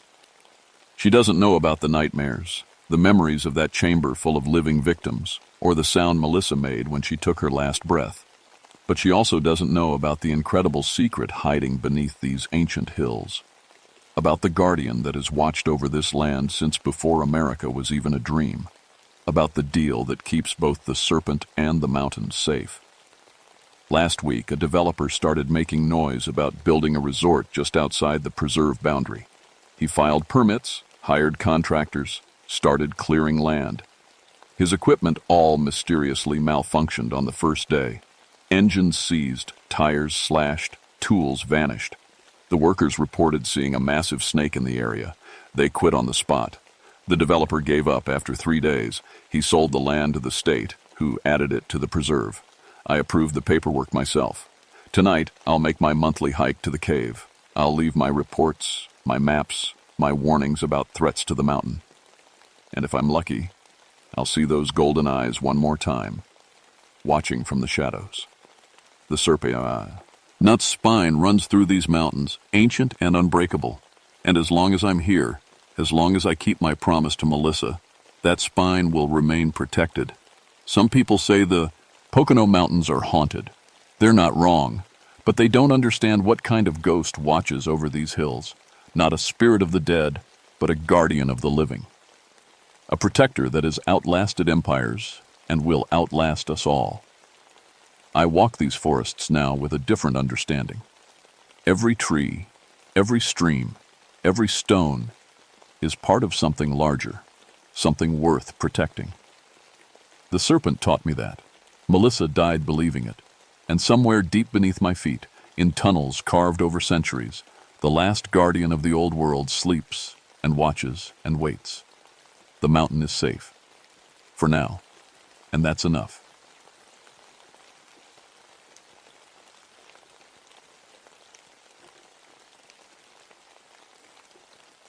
My name is Samuel Ironwood, and I've been a park ranger for 22 years. Most folks call me Sam. I've seen bears attack campers, found bodies at the bottom of cliffs, and pulled drunk kids out of caves. But nothing prepared me for what happened in the Cumberland Mountains that autumn. I was 49 then, working alone most days. My wife Jenny had been gone 3 years by that point, killed by a drunk driver who'd been drinking bootleg whiskey. Made me hate the stuff even more than I already did. Never touched a drop in my life, and after Jenny died, I made sure to bust every illegal still I could find. The call came in on a Tuesday morning. 2 hikers, college kids from Nashville, had run screaming out of the woods near Copper's Ridge. They told the local sheriff they'd been chased by burning men who smelled like alcohol and smoke. Sheriff Hawkins called me because Copper's Ridge sat right on the edge of my territory. Probably just some vagrant's campfire got out of hand, Hawkins said over the radio. But you know how these old mountains are. Lots of stories. I knew the stories. Every ranger did.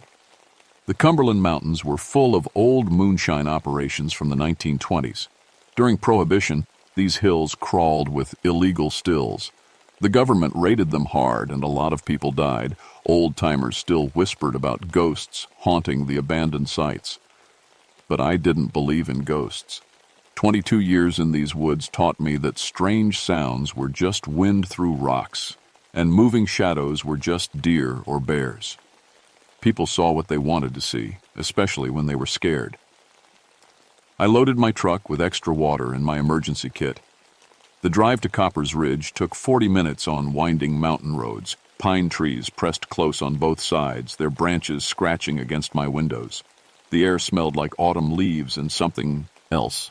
Something sharp and chemical. The trail where the hikers had been walking was easy to follow. Their footprints showed in the soft dirt, and I could see where they'd started running. But there were other prints, too. Boot prints that looked old-fashioned, with smooth soles instead of modern treads. They led deeper into the woods, toward a part of the mountain I rarely visited. I followed them for about a mile. The trees got thicker, and the air got colder.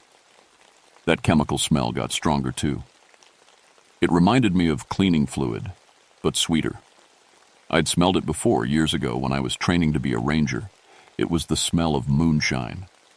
The trail led to a clearing I'd never seen before.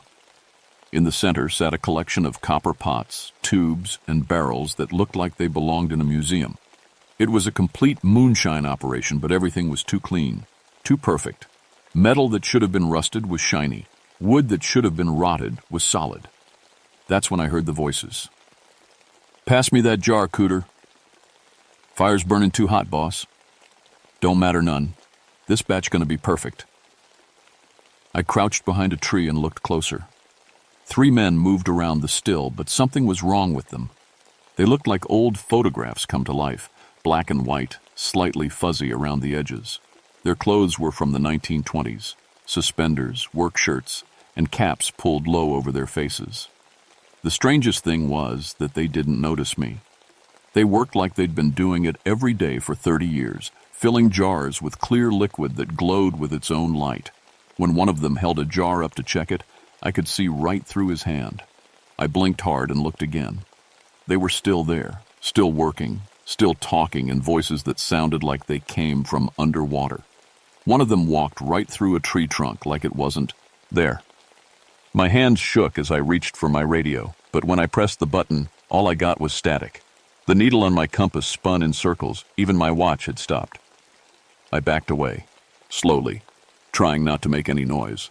A stick cracked under my foot, and all 3 men turned toward me at once. Their faces were burned and twisted, with empty holes where their eyes should have been. They opened their mouths and let out a sound like steam escaping from a kettle. I ran. I didn't stop running until I reached my truck. My hands shook so bad I could barely get the key in the ignition. I drove straight to the ranger station and sat in my office for an hour, trying to make sense of what I'd seen. There had to be a logical explanation. Maybe someone was playing a prank with special effects. Maybe I'd breathed in some kind of gas that made me hallucinate. Maybe I was losing my mind. But I couldn't forget those faces, or the way they'd looked right at me. The next morning, I called the county library and asked them to pull any old records about Copper's Ridge. What I found made my blood run cold. In 1923, government agents had raided a moonshine operation in that exact spot. The moonshiners, led by a man called Copper Jack Morrison, had refused to surrender. In the fight that followed, someone shot a lantern near the still. The explosion killed all 5 moonshiners instantly and started a forest fire that burned for 3 days. The newspaper article included a photograph of Copper Jack Morrison. He was the man I'd seen holding up the jar. I knew I should report what I'd found, but who would believe me? Instead, I decided to go back. This time, I brought backup. Frank Millstone was 26 years old and fresh out of ranger training. He was eager to prove himself, which made him perfect for what I had in mind. I told him we were investigating reports of illegal moonshine activity. I didn't mention the ghosts. We hiked to Copper's Ridge early on Thursday morning. The chemical smell was stronger now, and I could hear the sound of bubbling liquid even before we reached the clearing. But when we got there, the still was empty and cold. "Doesn't look like anyone's been here for years," Frank said, kicking at the copper pipes. "Are you sure this is the right place?" I was about to answer when we heard the voices again. "Well, looky here. We got visitors. Don't look like revenuers to me. Don't matter. They seen too much." The ghosts materialized around us like smoke becoming solid. Copperjack stood directly in front of Frank, who was staring right through him. Frank couldn't see them at all. "Frank," I whispered, "we need to leave. Now." But Frank was fascinated by the still. He picked up one of the jars and held it up to the light. It was full of the glowing moonshine, though it had been empty a second before. "Hey, Sam, look at this. It's still warm, and it's glowing like it's got lights in it." "Put it down!" I shouted, but it was too late. Frank tipped the jar to his lips and took a long drink. The liquid went down his throat like liquid fire, lighting him up from the inside. His eyes rolled back in his head, and he started to shake. When he looked at me again, his face had changed. His eyes were older, colder, and when he smiled, I saw gold teeth that hadn't been there before. "Well, well," he said in a voice that wasn't his own. "Been a long time since I had me a body to work with." Frank, or whoever was controlling him now, straightened up and looked around the clearing like he owned it. He moved differently, with the swagger of a man who'd never backed down from a fight. "Name's Copper Jack Morrison," he said, tipping an invisible hat. "Pleased to make your acquaintance, Ranger Man." The other ghosts had become more solid, too. I could see them clearly now. 3 men in work clothes, all bearing the scars of the explosion that had killed them. They watched me with interest, like cats watching a mouse. "Frank," I said, trying to keep my voice steady. "Frank, I know you're in there. You need to fight this." Copper Jack laughed with Frank's mouth. "Boy ain't home right now, but don't you worry none. I'll take good care of his body." He picked up an antique pistol that materialized in his hand, an old Colt revolver from the 1920s. I'd seen one just like it in the museum. "You know," Copper Jack said, checking the cylinder, "we've been making shine on this mountain for 33 years now. Never had no trouble till you Rangers started sniffing around." "You've been dead for 33 years, I said. "The raid, the explosion. I read about it." "Dead?" Copper Jack spit into the dirt. "Do I look dead to you? We just been waiting is all. Waiting to finish our work." One of the other ghosts, a thin man with a burned face, stepped forward. "Boss, we can't let him leave. He knows too much." "I know that, Cooter," Copper Jack said. "Question is, what we gonna do about it?" I slowly reached for my radio, but my hand passed right through it. The ghost's presence was affecting everything electronic around me. I was on my own. "See, Ranger Man," Copper Jack continued, "we got us a business to run. Folks in town, they pay good money for our special brew. Makes them feel things they ain't never felt before. Shows them things they ain't never seen." "What kind of things?" I asked, though I wasn't sure I wanted to know. "Memories," said the third ghost, a heavy-set man with a beard. "Other people's memories. Drink enough of our shine and you can live their whole life in one night." That explained the college kids' terror. They'd probably seen flashes of the moonshiners' violent deaths, felt the pain of burning alive. "Problem is," Copper Jack said, "we need living folks to help us distribute the product. Can't very well walk into town ourselves, looking like we do." He gestured at his burned face, and I understood. They were using living people as dealers, possessing them to sell supernatural moonshine to unsuspecting customers. "How many?" I asked. "Oh, dozen or so regular C customers in 3 counties. They don't know what they're drinking, course. Think it's just really good Mountain Dew." Copper Jack's gold teeth gleamed. "But you're going to be something special. A ranger's got access to all sorts of places we can't reach." The barrel of the antique pistol swung toward me. "So here's what's going to happen. You're going to drink a jar of our finest, and then you're going to help us expand our territory." I looked at Frank's face wearing Copper Jack's personality and felt sick. Somewhere inside, my young partner was trapped, probably screaming. I had to find a way to save him. "What if I refuse?" I asked. "Then we kill you and find another ranger. They'll send someone to look for you eventually." The other ghosts moved closer, their forms becoming more solid with each step. I could feel the cold radiating from their bodies and smell the smoke that clung to their burned flesh. That's when I remembered something my grandmother used to say. She'd been a religious woman, born and raised in these mountains. "Evil spirits got rules," she'd told me once. "They can't just take what they want. They got to be invited in, or they got to win it fair and square." "Wait," I said. "You said you've been making moonshine for 33 years, but you died in 1923. Why haven't you moved on?" Copper Jack's expression darkened. "Ain't none of your business." But I could see I'd hit a nerve. "You're stuck, aren't you? You can't leave until you finish something." "We was making the perfect batch," said Cooter quietly. "Shine so pure it could raise the dead. Boss says if we can make it just right, we can bring ourselves back proper." "Shut up, Cooter," Copper Jack snapped. "That's it, isn't it?" I pressed.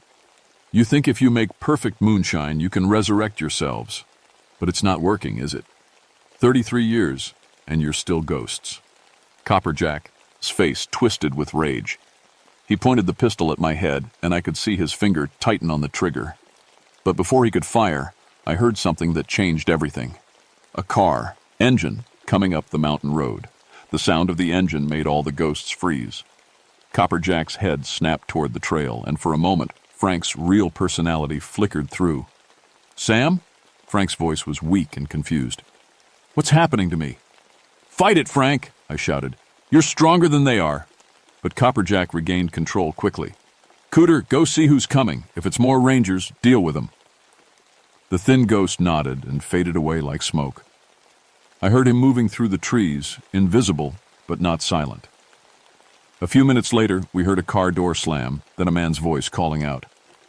"Hello? Is anyone up there? I'm looking for Ranger Ironwood." It was Sheriff Hawkins. He must have gotten worried when I didn't check in. "Perfect," Copperjack grinned. "2 for the price of 1. That's when I made my decision. I couldn't let Hawkins walk into this trap, and I couldn't let these ghosts possess any more innocent people. There was only one way to stop them. I had to destroy the still. While Copperjack was distracted by the approaching sheriff, I lunged for the main copper pot. It was full of the glowing moonshine, bubbling and steaming. If I could tip it over, maybe the whole operation would collapse. But my hands passed right through the metal. The still existed in the ghost world, not the real world. I couldn't touch it any more than Frank could see it. "Nice try, Ranger man," Copperjack laughed. "But you can't fight what you can't touch." That gave me an idea. If the still existed in the ghost world, then maybe I needed to enter their world to destroy it. And there was only one way to do that. I grabbed the jar of moonshine that Frank had been drinking from. There was still some left in the bottom, swirling with its own cold light. "You want me to drink this?" I said. "Fine, but I'm making the choice myself." Before Copperjack could stop me, I tilted the jar to my lips and drank every drop. The moonshine hit my throat like liquid lightning. The world exploded into color and sound and memory that wasn't mine. I felt the heat of the explosion that had killed them, tasted the smoke and blood and terror. I experienced Copperjack's final moments. The government agents surrounding the still, the gunfire, the desperate decision to fight rather than surrender. But I also felt something else. Copperjack Morrison hadn't been a monster. He'd been a father, trying to make money to feed his family during the worst economic times in American history. His daughter had been sick, dying of tuberculosis, and the doctor bills were more than he could make farming. The moonshine had been his last hope. When the visions faded, I found myself standing in a world that looked like an old photograph. Everything was black and white and slightly fuzzy. I could see the ghosts clearly now, and more importantly, I could touch their still. "Well, I'll be damned," Copperjack said. "Look who's joined the party."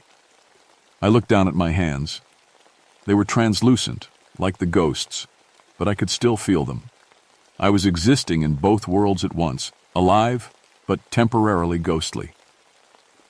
"You understand now," Copperjack said quietly. "You've seen why we do what we do." "I understand," I said. "But that doesn't make it right." I grabbed the main copper pot with both hands and threw my whole weight against it. The hot moonshine splashed across the ground, hissing and steaming. The other containers followed one by one until the entire operation was destroyed. The ghosts screamed in unison, a sound like wind through a graveyard. They rushed at me, but their forms were already fading. Without the still to anchor them to the physical world, they were losing their power. 33 years, Copperjack shouted. 33 years of Bark! "It's over, Jack," I said. "Time to let go." "My daughter," he cried. "She was going to die. I had to try." "She's been waiting for you," I said softly. "For 33 years, she's been waiting for her daddy to come home." Copperjack looked at me with Frank's eyes, and for a moment, I saw past the anger and desperation to the grief underneath. "You really think so?" "I know so." The other ghosts were already fading, their forms dissolving into morning mist. Cooter raised his hand in a final salute before disappearing completely. The bearded man just smiled and walked away into the trees, growing more transparent with each step until he was gone. Copperjack was the last to go. He looked around the clearing one final time, then back at me. "Take care of the boy," he said. "He's got a good heart." "I will." Frank's body crumpled to the ground as Copperjack's spirit rose from it like smoke. For just a moment, I could see the ghost clearly, not burned and twisted, but as he'd been in life. A young father with calloused hands and kind eyes. Then he was gone, and the supernatural moonshine was already evaporating in the morning sun.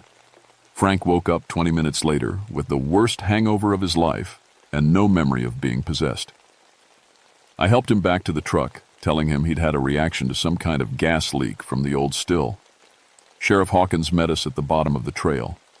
He'd heard the explosion from the road, probably the sound of the supernatural still being destroyed.